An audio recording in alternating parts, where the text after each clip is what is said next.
നമസ്കാരം, P S today YouTube ചാനലിലേക്ക് ഏവർക്കും സ്വാഗതം. സുഹൃത്തുക്കളെ, നമ്മൾ ഇന്ന് നോക്കാൻ പോകുന്നത് അമേരിക്കൻ റവല്യൂഷൻ ആണ്. നമ്മുടെ സെക്രട്ടേറിയറ്റ് അസിസ്റ്റന്റിന്റെ മെയിൻസിലും പ്രിലിംസിലും കോമൺ ആയിട്ടുള്ള വേൾഡ് ജോഗ്രഫിയിലെ വളരെ ഇമ്പോർട്ടന്റ് ആയിട്ടൊരു ടോപ്പിക് ആണ് അമേരിക്കൻ റവല്യൂഷൻ അഥവാ അമേരിക്കൻ വിപ്ലവം. അപ്പൊ നമുക്ക് സമയം കളയേണ്ട, നമ്മുടെ ക്ലാസ്സിലേക്ക് പോവാം. അമേരിക്കൻ റവല്യൂഷൻ നമ്മളിവിടെ പ്രധാനമായും പഠിക്കാൻ പോകുന്നത് ആദ്യകാല അമേരിക്കയെ പറ്റി, അതുപോലെ 16-17 നൂറ്റാണ്ടിലെ ബ്രിട്ടനെ പറ്റിയിട്ട്, മെർക്കന്റലിസ്റ്റ് നിയമങ്ങൾ, 7 വർഷത്തെ യുദ്ധം, ബിൽ ഓഫ് അറ്റൻഡർ, കോട്ടറിംഗ് നിയമങ്ങൾ, 1773 tea act, Boston tea party 1773, 1774 അസഹനീയ നിയമങ്ങള്, 1ഉം 2ഉം കോണ്ടിനെന്റൽ കോൺഫറൻസുകള്, അതുപോലെ പാരീസ് ഉടമ്പടി, അമേരിക്കൻ ആഭ്യന്തര യുദ്ധം, അമേരിക്കൻ വിപ്ലവത്തിന്റെ അനന്തരഫലങ്ങള്, അമേരിക്കൻ വിപ്ലവം ചിന്തകന്മാരും, 1765 സ്റ്റാമ്പ് വിപ്ലവം, 1767 റോക്കിംഗ്ഹാം പ്രഖ്യാപനവും ടൗൺഷന്റെ ചുമതലകളും, അതുപോലെ ടൗൺഷന്റെ നിയമങ്ങൾ. ഇങ്ങനെയുള്ള പ്രധാനപ്പെട്ട PSC യുടെ സ്ഥിരം ചോദ്യ മേഖലകളാണ് നമ്മളിവിടെ പഠിക്കാൻ പോകുന്നത്. അല്പം ഡീപ്പായിട്ടാണ് സുഹൃത്തുക്കളെ ക്ലാസ് പോകുന്നത്. കാരണം നമ്മുടെ പ്രിലിംസിന് വേണ്ടി മാത്രമായിട്ടല്ല നമ്മളിവിടെ ക്ലാസ് സെറ്റ് ചെയ്യുന്നത്, മെയിൻസിനൂടെ വേണ്ടിയിട്ടാണ്. അപ്പൊ സുഹൃത്തുക്കൾക്ക് ഒരൊറ്റ തവണ പഠിക്കുന്നതിലൂടെ പ്രിലിംസിനും മെയിൻസിനും ഒന്നിച്ച് പഠിച്ചു പോകാൻ പറ്റും. അപ്പൊ നമുക്ക് സമയം കളയണ്ട, നമ്മുടെ ക്ലാസ്സിലേക്ക് പോവാം. അമേരിക്കൻ റവല്യൂഷൻ, അമേരിക്കൻ വിപ്ലവം. ആദ്യമായി നമ്മൾ നോക്കാൻ പോകുന്നത് ആദ്യകാല അമേരിക്കയെ പറ്റിയിട്ടാണ്. ആരെ പറ്റിയ സുഹൃത്തുക്കളെ? ആദ്യകാല അമേരിക്കയെ പറ്റി. ഇംഗ്ലണ്ടിലെ പ്രൊട്ടസ്റ്റന്റുകാരനായ ജോൺ രാജാവിനെ ഭയന്ന് അമേരിക്കയുടെ കിഴക്കൻ തീരത്ത് കുടിയേറിപ്പാർത്ത കത്തോലിക്കരായ ഇംഗ്ലീഷ് ജനത അറിയപ്പെട്ട പേരാണ് തീർത്ഥാടക പിതാക്കന്മാരെന്ന്. ഇവിടെ നിന്നാണ് നമ്മുടെ അമേരിക്കൻ വിപ്ലവം ആരംഭിക്കുന്നത്. ഇംഗ്ലണ്ടിലെ പ്രൊട്ടസ്റ്റന്റുകാരനായിട്ടുള്ള ജോൺ രാജാവിനെ ഭയന്ന് അമേരിക്കയുടെ കിഴക്കേ തീരത്ത് കുടിയേറിപ്പാർത്ത കത്തോലിക്കരായ ഇംഗ്ലീഷ് ജനത അറിയപ്പെട്ടിരുന്ന പേരാണ് തീർത്ഥാടക പിതാക്കന്മാരെന്ന്. വേറൊന്നുമില്ല സുഹൃത്തുക്കളെ, നമ്മുടെ ക്രിസ്ത്യാനിറ്റി എന്ന് പറയുന്ന മതത്തിനകത്ത് രണ്ടായിട്ട് ഒരു സമയത്ത് ഡിവൈഡായി. ഒന്നെന്ന് പറയുന്നത് പ്രൊട്ടസ്റ്റന്റുകാരും മറ്റൊന്നെന്ന് പറയുന്നത് കത്തോലിക്കക്കാരാണ്. അതായത് ഈ പ്രൊട്ടസ്റ്റന്റുകാർ പറയുന്നത് വെച്ചാൽ അവര് ഒരിക്കലും പോപ്പ് അല്ലെങ്കിൽ നമ്മുടെ ബിഷപ്പ് എന്നൊക്കെ പറയില്ലേ, അങ്ങനെയുള്ള ഒരു സംഗതിയൊന്നും അവർക്കില്ല.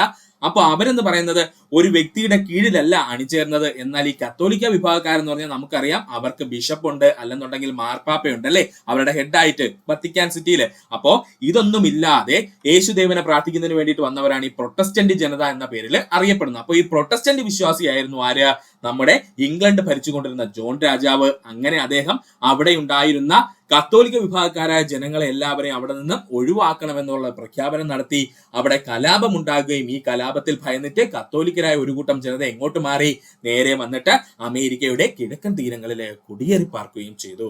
തീർത്ഥാടക പിതാക്കന്മാർ അമേരിക്കയിൽ കുടിയേറിപ്പാർത്ത വർഷം AD 1620. തീർത്ഥാടക പിതാക്കന്മാർ അമേരിക്കയിൽ കുടിയേറിപ്പാർത്ത വർഷം AD 1620 തീർത്ഥാടക പിതാക്കന്മാരുമായി ബന്ധപ്പെട്ട കപ്പലാണ് മെയ്ഫ്ലർ എന്ന കപ്പൽ. ഇപ്പോഴും ചോദിക്കുന്നുണ്ട്, PSC ഇമ്പോർട്ടന്റ് ആണ്. അതുപോലെ പ്രീവിയസ് ക്വസ്റ്റ്യൻ ആയി ചോദിച്ചിട്ടുമുണ്ട്, പഠിക്കണം.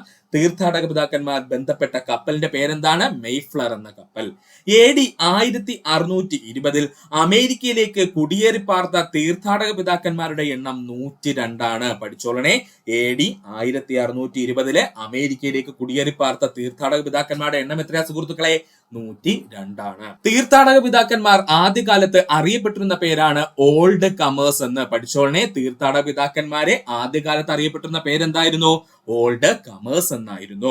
പ്രൊട്ടസ്റ്റന്റുകാരിൽ നിന്നും അമേരിക്കയിലേക്ക് പലായനം ചെയ്യുന്നതിന് തീർത്ഥാടക പിതാക്കന്മാരെ സഹായിച്ചത് ലണ്ടൻ സ്റ്റോക്ക് കമ്പനി. അപ്പോ അക്കാലത്ത് എന്ന് പറയുന്നത് ഒരു രാജ്യത്ത് നിന്ന് മറ്റൊരു രാജ്യത്തേക്ക് കടക്കണമെന്നുണ്ടെങ്കിൽ ധാരാളം ചിലവുണ്ട്. പ്രത്യേകിച്ച് സമുദ്രമാർഗമാണ് കടക്കുന്നത്, അതുകൊണ്ട് തന്നെ ധാരാളം ചിലവുണ്ട്. ഈ ചിലവുകളെല്ലാം വഹിച്ച് ഈ തീർത്ഥാടക പിതാക്കന്മാരെ അമേരിക്കയിൽ എത്തിച്ചതാരാ? ലണ്ടൻ സ്റ്റോക്ക് കമ്പനിയാണ്. ലണ്ടൻ സ്റ്റോക്ക് കമ്പനിയുടെ ഭാഗമായി തീർത്ഥാടക പിതാക്കന്മാരെ അനുഗമിച്ച വ്യക്തികളായിരുന്നു ജോൺ ആൽഡനും അതുപോലെ മൈൽസ് സ്റ്റാൻഡിഷും. മറക്കരുത്, ഇമ്പോർട്ടന്റ് ആണ്. ലണ്ടൻ സ്റ്റോക്ക് കമ്പനിയുടെ ഭാഗമായി തീർത്ഥാടക പിതാക്കന്മാരെ അനുഗമിച്ച വ്യക്തികളാരാ? John ആൽഡനും miles സ്റ്റാൻഡിഷുമാണ്. ഇനി നമുക്ക് നോക്കാനുള്ളത് 16-ാം നൂറ്റാണ്ട് മുതൽ 17-ാം നൂറ്റാണ്ട് വരെയുള്ള ബ്രിട്ടന്റെ പ്രത്യേകതകളാണ്. അത് വളരെ ഇമ്പോർട്ടന്റ് ആണ്. കാരണം ആ ബ്രിട്ടനിലുണ്ടായ കുറെ മാറ്റങ്ങളാണ് അമേരിക്കൻ വിപ്ലവത്തിലേക്ക് വഴിതെളിച്ചത്. അപ്പൊ അതുകൊണ്ട് 16-ാം നൂറ്റാണ്ട് മുതൽ 17-ാം നൂറ്റാണ്ടുകളിലുള്ള ബ്രിട്ടന്റെ പ്രത്യേകതകൾ കൂടി നമ്മളൊന്ന് പഠിച്ചു വെക്കണം. 16-ാം നൂറ്റാണ്ട് മുതൽ 17-ാം നൂറ്റാണ്ടുകളിൽ ബ്രിട്ടൻ കാർഷിക സമ്പദ് വ്യവസ്ഥയിൽ നിന്നും വ്യാവസായിക സമ്പദ് വ്യവസ്ഥയിലേക്ക് മാറ്റപ്പെട്ടു. 16-17 നൂറ്റാണ്ടുകൾക്കിടയിൽ ബ്രിട്ടൻ എന്ത് ചെയ്തു? കാർഷിക സമ്പദ് വ്യവസ്ഥയിൽ നിന്നും വ്യാവസായിക സമ്പദ് വ്യവസ്ഥയിലേക്ക് മാറ്റപ്പെട്ടു. കാർഷിക ഉൽപ്പന്നങ്ങൾക്ക് പകരം അവർ കൂടുതലായി കമ്പിളി ഉൽപ്പന്നങ്ങൾ ഉൽപ്പാദിപ്പിക്കുകയും കയറ്റുമതി ചെയ്യുകയും ചെയ്തു. പഠിച്ചോളണേ, കാർഷിക ഉൽപ്പന്നങ്ങൾക്ക് പകരം അവർ കൂടുതലായി കമ്പിളി ഉൽപ്പന്നങ്ങൾ ഉൽപ്പാദിപ്പിക്കുകയും കയറ്റുമതി ചെയ്യുകയും ചെയ്തു. രാജ്യത്തെ ഭൂവുടമകളിൽ പലരും കർഷകരുടെ വയലുകൾ ആടുകളുടെ മേച്ചിൽപ്പുറങ്ങളാക്കി മാറ്റി. ഇത് ഭക്ഷ്യക്ഷാമത്തിന് കാരണമാവുകയും ചെയ്തു. ഇമ്പോർട്ടന്റ് ആണ്, പഠിച്ചോളണേ. രാജ്യത്തെ, അതായത് ലണ്ടനിന്റെ ഭൂവുടമകൾ പലരും എന്ത് ചെയ്തു? കർഷകരുടെ വയലുകൾ ആടുകളുടെ മേച്ചിൽപ്പുറങ്ങളാക്കി മാറ്റി. ഇത് ഭക്ഷ്യക്ഷാമത്തിന് കാരണമായി. സ്പെയിനുമായി ഉണ്ടായ മത്സരത്തിന്റെ ഭാഗമായി വടക്കേ അമേരിക്കൻ സമുദ്രങ്ങളിൽ വ്യാപാര തുറമുഖങ്ങൾ സ്ഥാപിക്കുവാൻ തീരുമാനിച്ചു ബ്രിട്ടൻ. മറക്കരുത്, സ്പെയിനുമായി ഉണ്ടായിരുന്ന മത്സരത്തിന്റെ ഭാഗമായിട്ട് വടക്കേ അമേരിക്കൻ സമുദ്രങ്ങളിൽ വ്യാപാര തുറമുഖങ്ങൾ സ്ഥാപിക്കുവാൻ തീരുമാനിച്ചു ആര്? ബ്രിട്ടൻ. വടക്കേ അമേരിക്കയിൽ സമ്പത്ത് കണ്ടെത്താനും അതുവഴി പുതിയ തൊഴിലവസരങ്ങൾ സൃഷ്ടിക്കുവാനും ഇതിലൂടെ ക്ഷാമത്തിന് അറുതി വരുത്തുവാനുമായിരുന്നു ബ്രിട്ടന്റെ ശ്രമം എന്ന് പറയുന്നത്. വടക്കേ അമേരിക്കയിൽ സമ്പത്ത് കണ്ടെത്താനും അതുവഴി പുതിയ തൊഴിലവസരങ്ങൾ സൃഷ്ടിക്കുവാനും ഇതിലൂടെ ക്ഷാമത്തിന് അറുതി വരുത്തുവാനുമായിരുന്നു ബ്രിട്ടന്റെ ശ്രമം. 16-ാം നൂറ്റാണ്ടിൽ നിലവിൽ വന്ന സാമ്പത്തിക നയമായിരുന്നു മെർക്കന്റിലിസം എന്ന പേരിൽ അറിയപ്പെടുന്നത്. 16-ാം നൂറ്റാണ്ടില് നമ്മുടെ ലണ്ടനിൽ തന്നെ നിലവിൽ വന്നിരുന്ന പ്രത്യേക സാമ്പത്തിക നയം അറിയപ്പെട്ടിരുന്ന പേരെന്താ? മെർക്കന്റിലിസം നിയമം എന്നായിരുന്നു. ഈ നയപ്രകാരം രാജ്യത്തിന്റെ കയറ്റുമതി പരമാവധി ഉയർത്തുവാനും ഇറക്കുമതി കുറയ്ക്കുവാനും രൂപകൽപ്പന ചെയ്തതായിരുന്നു. ഇമ്പോർട്ടന്റ് ആണ്, പഠിച്ചോളനെ. അപ്പൊ മെർക്കന്റിലിസം നയപ്രകാരം എന്താ സംഭവിക്കുന്നത്? ഒരു രാജ്യത്തിന്റെ കയറ്റുമതി പരമാവധി കൂട്ടുക, ഇറക്കുമതി പരമാവധി കുറയ്ക്കുക എന്നതായിരുന്നു. മത്സരാധിഷ്ഠിത സാമ്പത്തിക തത്വചിന്തയായിരുന്നു മെർക്കന്റിലിസം. പഠിച്ചോളനെ, മത്സരാധിഷ്ഠിത സാമ്പത്തിക തത്വചിന്ത എന്നറിയപ്പെടുന്ന എന്താ? മെർക്കന്റിലിസം ആണ്. യൂറോപ്യൻ രാജ്യങ്ങൾക്ക് അവർക്ക് കഴിയുന്നത്ര കോളനികളെ സ്വന്തമാക്കുന്നതിന് മെർക്കന്റിലിസം നയം കാരണമായി. യൂറോപ്യൻ രാജ്യങ്ങൾ അവർക്ക് കഴിയുന്നത്ര കോളനികളെ സ്വന്തമാക്കുന്നതിന് മെർക്കന്റിലിസം നയം കാരണമായി. ഇതോടൊന്ന് പഠിച്ചു വെക്കുക. പ്രകൃതി വിഭവങ്ങൾ കൊണ്ടും കാലാവസ്ഥ കൊണ്ടും സമ്പന്നമായിരുന്ന വടക്കേ അമേരിക്കൻ കോളനികൾക്ക് മേൽ പിടിമുറുക്കുവാൻ ബ്രിട്ടൻ ഈ കാലഘട്ടത്തിൽ കൂടുതൽ ശ്രദ്ധ കേന്ദ്രീകരിക്കുകയും ചെയ്തു. അപ്പോൾ പ്രകൃതി വിഭവങ്ങൾ കൊണ്ടും കാലാവസ്ഥ കൊണ്ടും സമ്പന്നമായിരുന്ന വടക്കേ അമേരിക്കൻ കോളനികൾക്ക് മേൽ പിടിമുറുക്കുവാൻ ബ്രിട്ടൻ ഈ കാലഘട്ടത്തിൽ കൂടുതൽ ശ്രദ്ധ കേന്ദ്രീകരിച്ചു. വടക്കേ അമേരിക്കയിൽ ആദ്യമായി കമ്പനി സ്ഥാപിച്ചത് ലണ്ടൻ വെർജീനിയ കമ്പനി. പഠിച്ചോളനെ, ഇമ്പോർട്ടന്റ് ആണ്. വടക്കേ അമേരിക്കയിൽ ആദ്യമായിട്ട് ഒരു കമ്പനി സ്ഥാപിച്ചത് ഏത് കമ്പനിയാ? ലണ്ടൻ വെർജീനിയ കമ്പനിയായിരുന്നു. ജെയിംസ് ഒന്നാമൻ രാജാവ് അനുവദിച്ച രാജകീയ ചാർട്ടറിന് കീഴിലായിരുന്നു കമ്പനി പ്രവർത്തിച്ചിരുന്നത്. അപ്പോൾ ലണ്ടൻ വെർജീനിയ കമ്പനി പ്രവർത്തിച്ചിരുന്നത് എങ്ങനെയാ? ജെയിംസ് ഒന്നാമൻ രാജാവിന്റെ അനുവദിച്ചു നൽകിയ രാജകീയ ചാർട്ടറിന്റെ കീഴിലായിരുന്നു. ഇംഗ്ലണ്ടിലേതുപോലെ പൂർണ്ണ സ്വാതന്ത്ര്യത്തോടു കൂടി പ്രവർത്തിക്കുവാൻ ജെയിംസ് ഒന്നാമൻ രാജാവ് വടക്കേ അമേരിക്കയ്ക്ക് അനുവാദം നൽകിയതോടുകൂടി കോളനിവൽക്കരണം ശക്തമായി. ഇമ്പോർട്ടന്റ് ആണ്. അമേരിക്കയിൽ വൻതോതിൽ കോളനിവൽക്കരണം ഉണ്ടാവാൻ കാരണം എന്തെന്ന് ചോദിച്ചാല് ഇംഗ്ലണ്ടിലേതുപോലെ പൂർണ്ണ സ്വാതന്ത്ര്യത്തോടു കൂടി പ്രവർത്തിക്കുവാൻ ജെയിംസ് ഒന്നാമൻ രാജാവ് വടക്കേ അമേരിക്കയ്ക്ക് അനുവാദം നൽകിയതായിരുന്നു. അതുകൂടൊന്ന് പഠിച്ചു വെക്കുക. ഇങ്ങനെ വടക്കേ അമേരിക്കയിൽ രൂപപ്പെട്ട കോളനികൾ ആദ്യകാലത്തിൽ 3ആയി തരംതിരിക്കപ്പെട്ടു. ഇമ്പോർട്ടന്റ് ആണ്. അതായത് നമ്മൾ ഓൾറെഡി പറഞ്ഞു, നമ്മുടെ ജെയിംസ് ഒന്നാമൻ രാജാവ് എങ്ങനെയാണോ ഇംഗ്ലണ്ടിൽ ജനങ്ങൾ സ്വാതന്ത്ര്യത്തോടു കൂടി പ്രവർത്തിക്കുന്നത് അതേപോലെ തന്നെ അമേരിക്കൻ കോളനികളിലും പ്രവർത്തിക്കാമെന്ന് പറഞ്ഞിരുന്നു ജനങ്ങൾക്ക്. അതുകൊണ്ട് തന്നെ ഒത്തിരി ജനങ്ങൾ എവിടെ വന്ന് കയറി? അമേരിക്കയിലേക്ക് വന്നു കയറി. രണ്ടാമത്തെ പോയിന്റ് എന്താ? അമേരിക്കയിലെ നല്ല കാലാവസ്ഥയും ഇഷ്ടം പോലെ പ്രകൃതി വിഭവം കൊണ്ട് അതുകൊണ്ട് തന്നെ അവർക്ക് സുഭിക്ഷമായിട്ട് അവിടെ ജീവിക്കാനും പറ്റും. ഇങ്ങനെ അവിടെ ഒരുപാട് ജനങ്ങൾ തിങ്ങിപ്പാർത്തപ്പോ പല പല കോളനികൾ അവിടെ രൂപീകരിക്കപ്പെട്ടു. ആദ്യകാലങ്ങളിൽ ഈ കോളനി 3 രീതിയിൽ തരംതിരിക്കപ്പെടുകയും ചെയ്തു. ന്യൂ ഇംഗ്ലണ്ട് കോളനി ആദ്യത്തേതാണ്. New England colony. Connecticut, Massachusetts Bay, New Hampshire, Rhode Island ഇത്രയുമായിരുന്നു ന്യൂ ഇംഗ്ലണ്ട് കോളനിയുടെ ഭാഗമായിട്ടുണ്ടായിരുന്ന കോളനികൾ. അപ്പൊ ന്യൂ ഇംഗ്ലണ്ട് കോളനിയുടെ ഭാഗമായിട്ടുള്ള കോളനികൾ ഏതൊക്കെയായിരുന്നു? കണക്റ്റിക്കറ്റ്, അതുപോലെ Massachusetts Bay, New Hampshire, Rhode Island എന്നിങ്ങനെ 4 പ്രധാനപ്പെട്ട കോളനികളായിരുന്നു. ഇനി മിഡിൽ ഇംഗ്ലണ്ടിന്റെ കോളനികളുടെ ഭാഗമായിട്ടായിരുന്നു ഡെലവെയർ, ന്യൂജേഴ്സി, ന്യൂയോർക്ക്, പെൻസിൽവാനിയ. രണ്ടാമത്തെ കോളനി എന്തായിരുന്നു? മിഡിൽ ഇംഗ്ലണ്ട് കോളനി ആയിരുന്നു. ഇതിനകത്ത് വരുന്ന കോളനികൾ ഏതൊക്കെയായിരുന്നു? Delaware colony, New Jersey, New York, Pennsylvania എന്നിവയായിരുന്നു. ഇനി സദേൺ ഇംഗ്ലണ്ട് കോളനി ഉണ്ടായിരുന്നു. സദേൺ ഇംഗ്ലണ്ട് കോളനിയുടെ ഭാഗമായിട്ടുള്ള കോളനികളായിരുന്നു Georgia, Maryland, North Carolina, South Carolina, Virginia. പഠിച്ചോളനെ. സദേൺ ഇംഗ്ലണ്ട് കോളനിയുടെ ഭാഗമായിട്ടുള്ള കോളനികൾ ഏതൊക്കെയായിരുന്നു? Georgia, Maryland, North Carolina, South Carolina, Virginia. ഇങ്ങനെ 13 കോളനികളായിരുന്നു നമ്മുടെ എവിടെ? ഈ വടക്കേ അമേരിക്കയില് പ്രബല ശക്തിയായിട്ട് വളർന്നു വന്നത് കേട്ടോ. അപ്പൊ ഒന്നുകൂടി വ്യക്തമായിട്ട് പറഞ്ഞുതരാം, ഒരു കൺഫ്യൂഷൻ വേണ്ട സുഹൃത്തുക്കളെ. ഈ ഭാഗത്ത് നിങ്ങൾക്ക് ഒരു ചോദ്യം പ്രതീക്ഷിക്കാം. പ്രധാനമായിട്ടും ആദ്യകാലത്ത് 13 കോളനികളാണ് നമ്മുടെ വടക്കേ അമേരിക്കയിൽ ഉയർന്നു വന്നത്. ആ 13 കോളനികളെ 3ആയിട്ട് ആദ്യ കാലഘട്ടത്തിൽ തരംതിരിച്ചിരുന്നു. അവ ഏതൊക്കെയായിരുന്നു? ഒന്നാമത്തത് New England colony. New England കോളനിയുടെ ഭാഗമായിട്ടുള്ള കോളനികൾ ഏതൊക്കെയാ? ഒന്ന് കണക്ടിക്കറ്റ്, മറ്റൊന്ന് മസാച്യുസെറ്റ്സ് ബേ, ഒന്ന് ന്യൂ ഹാംഷെയർ, അതുപോലെ റോഡ് ഐലൻഡ്. രണ്ടാമത്തെ ഭാഗം എന്ന് പറയുന്നത് മിഡിൽ ഇംഗ്ലണ്ട് കോളനിയാണ്. ഇതിന്റെ ഭാഗമായിട്ടുള്ള കോളനികൾ ഏതൊക്കെയാ? ഡെലിവെയർ, ന്യൂജേഴ്സി, ന്യൂയോർക്ക്, പെൻസിൽവാനിയ എന്നിവയായിരുന്നു.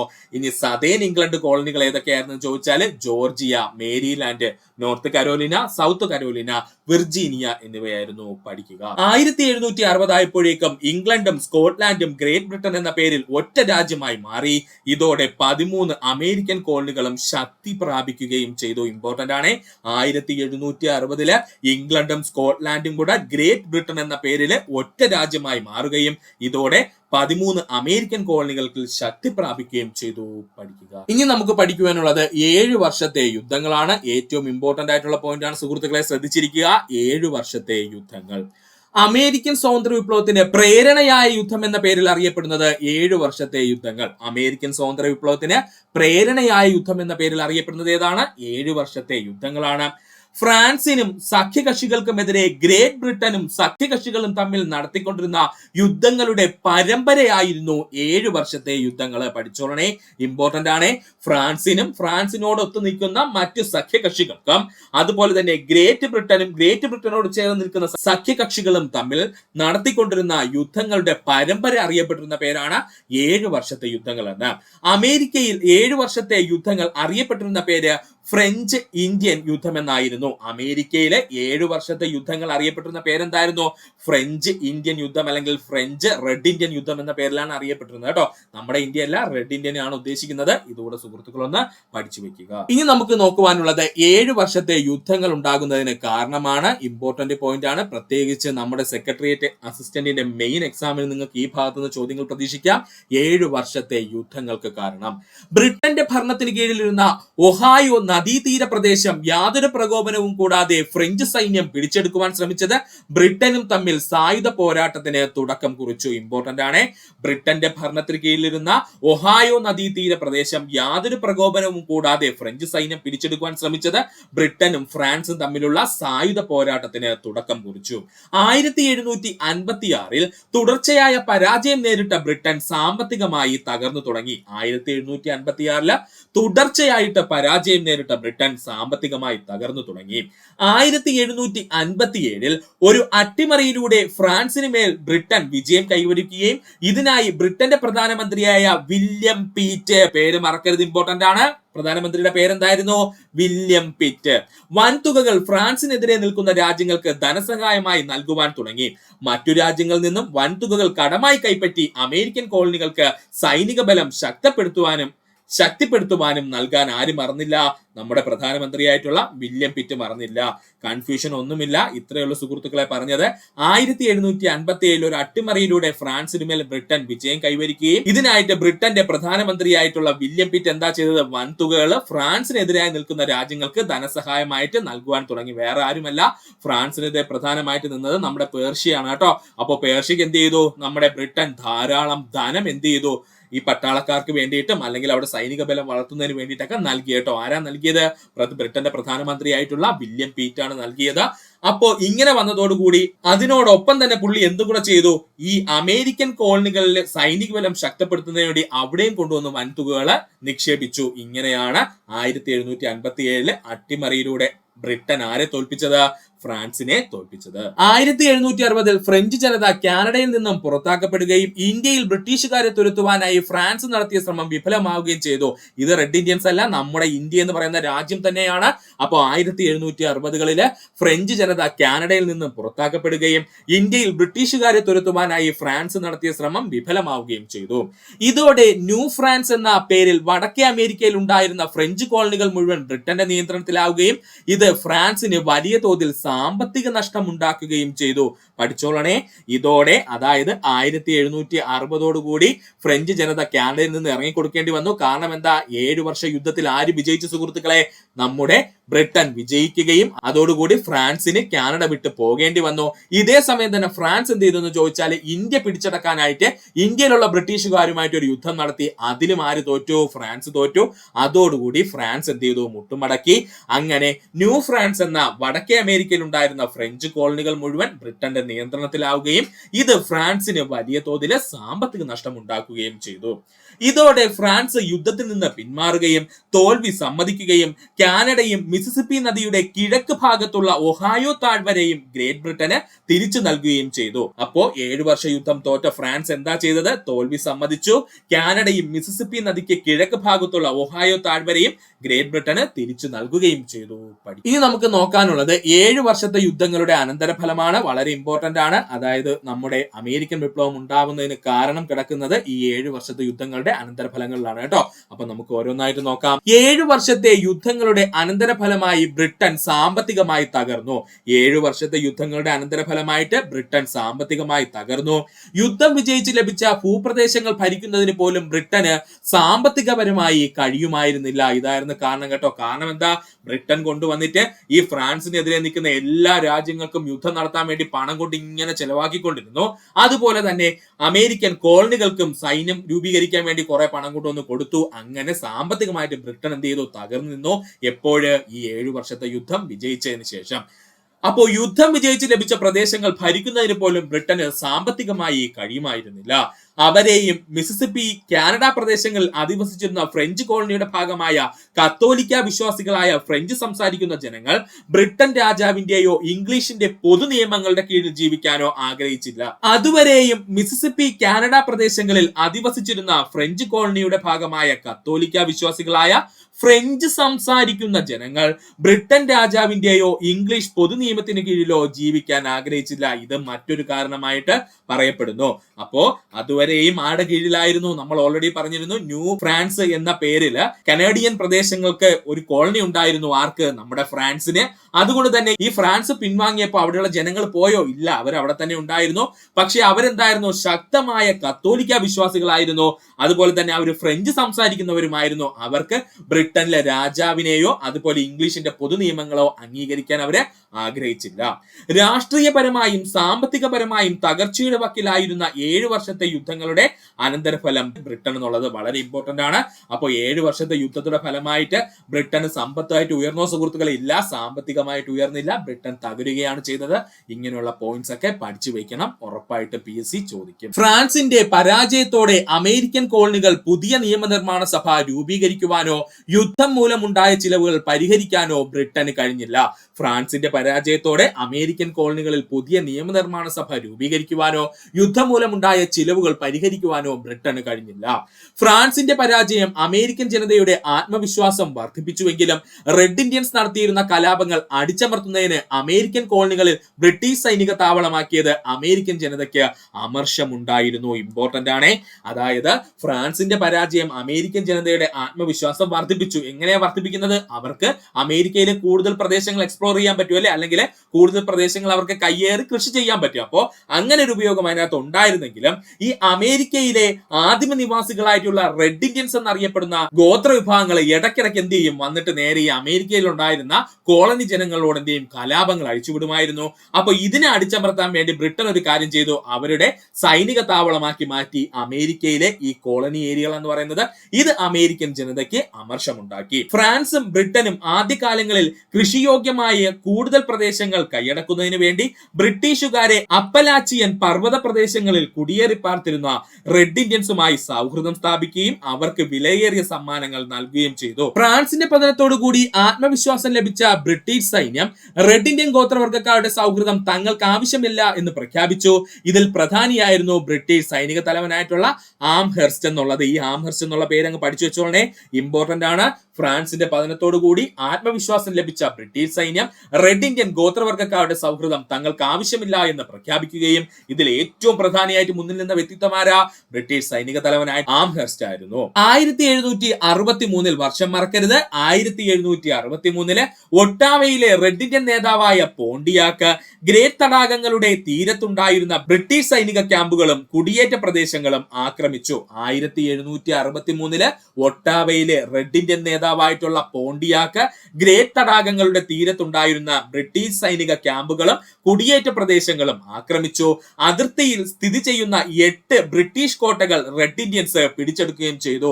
അതിർത്തിയിൽ സ്ഥിതി ചെയ്തിരുന്ന 8 ബ്രിട്ടീഷ് കോട്ടകൾ റെഡ് ഇന്ത്യൻസ് പിടിച്ചെടുക്കുകയും ചെയ്തു. ആരായിരുന്നു ഇതിന്റെ നേതാവ്? പോണ്ടിയാക്ക് എന്നുള്ള വ്യക്തി ആരാണ്? ഒട്ടാവയിലെ റെഡ് ഇന്ത്യൻ നേതാവായിട്ടുള്ള പോണ്ടിയാക്ക്. ഈ സംഘർഷം 1764 വരെ നീണ്ടുനിന്നു. സമാധാന ഉടമ്പടികൾ വഴി ഈ സംഘർഷം അവസാനിപ്പിച്ചു. ഇതിനെ പോണ്ടിയാക്ക് കലാപം എന്ന പേരിൽ അറിയപ്പെടുന്നു. ഇവിടെ പഠിച്ചോളണം, ഉറപ്പായിട്ടും PSC ചോദിക്കും. പോണ്ടിയാക്ക് കലാപം ഏതുമായി ബന്ധപ്പെട്ടിരിക്കുന്നു ചോദിച്ചാൽ അമേരിക്കൻ വിപ്ലവവുമായി ബന്ധപ്പെട്ടിരിക്കുന്നു. പോണ്ടിയാക്ക് കലാപം ഏതുമായിട്ടാണ് ബന്ധപ്പെട്ടിരിക്കുന്ന സുഹൃത്തുക്കളെ? അമേരിക്കൻ കലാപവുമായിട്ട് ബന്ധപ്പെട്ടിരിക്കുന്നു. പഠിക്കുക. ഇനി നമുക്ക് നോക്കാനുള്ളത് ബ്രിട്ടനെതിരെ അമേരിക്കൻ കോളനികൾ കലാപം ആരംഭിക്കുവാനുള്ള കാരണമാണ്. ഇമ്പോർട്ടന്റ് ആണ്, പഠിക്കണം. ബ്രിട്ടനെതിരെ അമേരിക്കൻ കോളനികൾ കലാപം ആരംഭിക്കുവാനുള്ള കാരണം.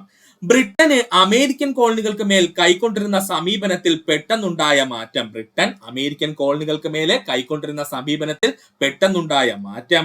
ബ്രിട്ടൻ അവരുടെ 13 വടക്കേ അമേരിക്കൻ കോളനികളിൽ നിന്നും കഴിയുന്നത്ര പണം സമാഹരിക്കുവാൻ തീരുമാനിച്ചത് അമേരിക്കൻ ജനതയെ ബ്രിട്ടന് എതിരാക്കി. കാരണം എന്താ? ബ്രിട്ടൻ പൊട്ടി പാളീസായിരിക്കുകയാണ് 7 വർഷ യുദ്ധത്തിന് ശേഷം. അപ്പം മാക്സിമം പണം എന്ത് ചെയ്യണം? എവിടെന്നെങ്കിലും ഊറ്റണം. അങ്ങനെ നോക്കി ഇന്നപ്പോഴാണ് അമേരിക്കയിലെ 13 കോളനികൾ അതിസമ്പന്നമാണ് എന്ന് ബ്രിട്ടന് മനസ്സിലായത്. അതോടുകൂടി കഴിയുന്നത്ര പണം അമേരിക്കൻ കോളനികളിൽ നിന്നും പിടിച്ചെടുക്കുവാൻ ആര് തീരുമാനിച്ചു? ബ്രിട്ടൻ തീരുമാനിച്ചു. ഇത് അമേരിക്കൻ ജനതയെ ബ്രിട്ടനെതിരെയാക്കി. ബ്രിട്ടന് മാത്രം പ്രയോജനം ലഭിക്കുന്ന രീതിയിൽ പാർലമെന്റ് നിയമങ്ങൾ മാറ്റം വരുത്തി. ഇതിനെ വൺ വേ സ്ട്രീറ്റ് നിയമങ്ങൾ എന്ന പേരിൽ അറിയപ്പെടുന്നു. വീണ്ടും വന്നിരിക്കുന്നു ഇമ്പോർട്ടന്റ് പോയിന്റ്. ബ്രിട്ടന് മാത്രം പ്രയോജനം ലഭിക്കുന്ന രീതിയിൽ പാർലമെന്റ് നിയമങ്ങൾ മാറ്റം വരുത്തി. ഇതിനെ വൺ വേ സ്ട്രീറ്റ് നിയമങ്ങൾ എന്ന പേരിൽ അറിയപ്പെടുന്നു. അപ്പോൾ വൺ വേ സ്ട്രീറ്റ് നിയമങ്ങൾ വന്നത് എവിടെയാ? അമേരിക്കൻ കലാപത്തിന്റെ ഭാഗമായിട്ടാണ്. അമേരിക്കൻ കലാപത്തിന്റെ ഭാഗമാണ് എന്ത്? വൺ വേ സ്ട്രീറ്റ് നിയമങ്ങൾ. ബ്രിട്ടീഷ് ജനതയ്ക്ക് ലഭിക്കുന്ന അവകാശങ്ങളൊന്നും ബ്രിട്ടൻ പാർലമെന്റിൽ അമേരിക്കക്കാർക്ക് ലഭിച്ചില്ല. അത് അമേരിക്കക്കാർക്ക് എന്താണ്? ബ്രിട്ടനെതിരെ ഒരു നെഗറ്റീവ് മനോഭാവം ഉണ്ടാവുന്നതിന് കാരണമായി. ബ്രിട്ടീഷ് ജനതയ്ക്ക് ലഭിക്കുന്ന അവകാശങ്ങളൊന്നും ബ്രിട്ടൻ പാർലമെന്റിൽ ആർക്ക് ലഭിച്ചില്ല? അമേരിക്കക്കാരായിട്ടുള്ള ജനതകൾക്ക് ലഭിച്ചില്ല. ബ്രിട്ടീഷ് ജനതയ്ക്ക് ലഭിക്കുന്ന എല്ലാ അവകാശങ്ങളും തങ്ങൾക്കും ലഭിക്കണമെന്ന് അമേരിക്കൻ ജനത ആഹ്വാനം ചെയ്തു. പ്രാതിനിധ്യമില്ലാതെ നികുതിയില്ല എന്ന് പ്രശസ്തമായ മുദ്രാവാക്യത്തോടെ അമേരിക്കൻ ജനത ബ്രിട്ടനെതിരെ വിപ്ലവം ആരംഭിക്കുകയും ചെയ്തു. പഠിച്ചോളണേ, ഇമ്പോർട്ടന്റ് ആണ്. ബ്രിട്ടീഷ് ജനതയ്ക്ക് ലഭിക്കുന്ന എല്ലാ അവകാശങ്ങളും തങ്ങൾക്കും ലഭിക്കണമെന്ന് അമേരിക്കൻ ജനത ആഹ്വാനം ചെയ്യുകയും പ്രാതിനിധ്യമില്ലാതെ നികുതിയില്ല എന്ന പ്രശസ്തമായ മുദ്രാവാക്യത്തോടെ അമേരിക്കൻ ജനത ബ്രിട്ടനെതിരെ വിപ്ലവങ്ങൾ ആരംഭിക്കുകയും ചെയ്തു.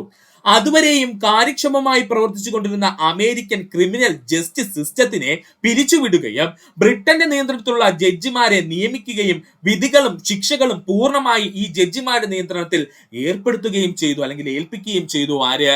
നമ്മുടെ ബ്രിട്ടൻ എന്ന് പറയുന്നത്.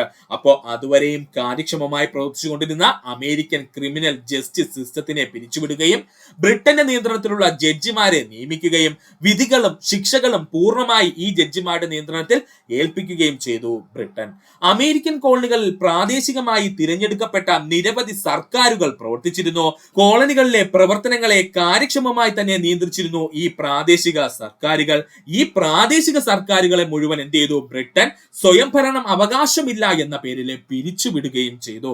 ബ്രിട്ടൻ കാണിച്ച കളികളുണ്ടോ സുഹൃത്തുക്കളെ? അപ്പോ അമേരിക്കൻ കോളനികളിലെ പ്രാദേശികമായി തിരഞ്ഞെടുക്കപ്പെട്ട നിരവധി സർക്കാരുകൾ പ്രവർത്തിച്ചിരുന്നു.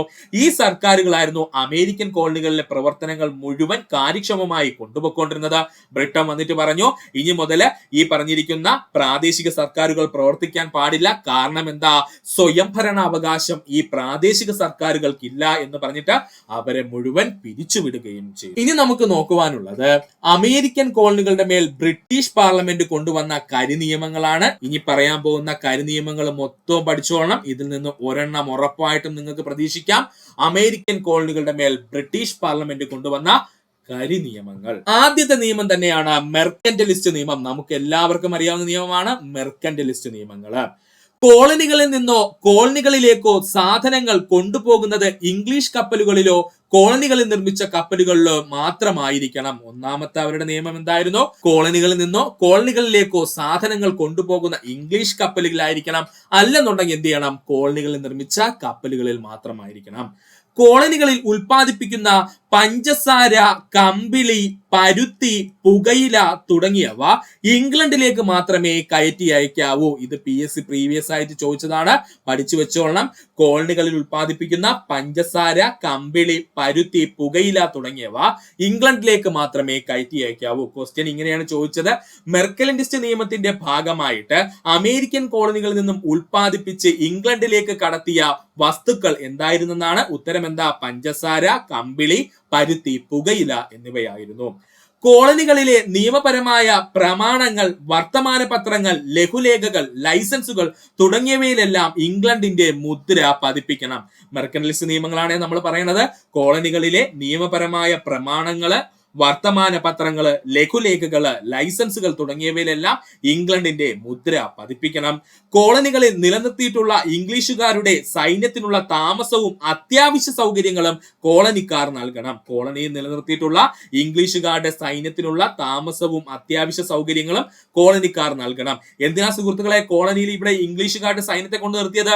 നേരത്തെ നമ്മൾ പറഞ്ഞില്ലേ, റെഡ് ഇന്ത്യൻസ് ഇറങ്ങി വന്നിട്ട് ചുമ്മാ എന്ത് ചെയ്യും? ഈ കോളനിക്കാരുമായിട്ട് കലാപം നടത്തും. അത് അടിച്ചമർത്താൻ വേണ്ടിയിട്ട് ഒരു ടീമിനെ ആരിട്ടിരുന്നെന്ന് നമ്മൾ പറഞ്ഞിരുന്നു. ഈ പറഞ്ഞിരുന്ന ബ്രിട്ടൻ അവിടെ നിലനിർത്തിയെന്ന് നമ്മൾ പറഞ്ഞിരുന്ന ഒരു സൈന്യത്തിന്. ആ സൈന്യത്തിനുള്ള താമസവും ചെലവുകളും മൊത്തം ആര് നോക്കിക്കൊള്ളണം?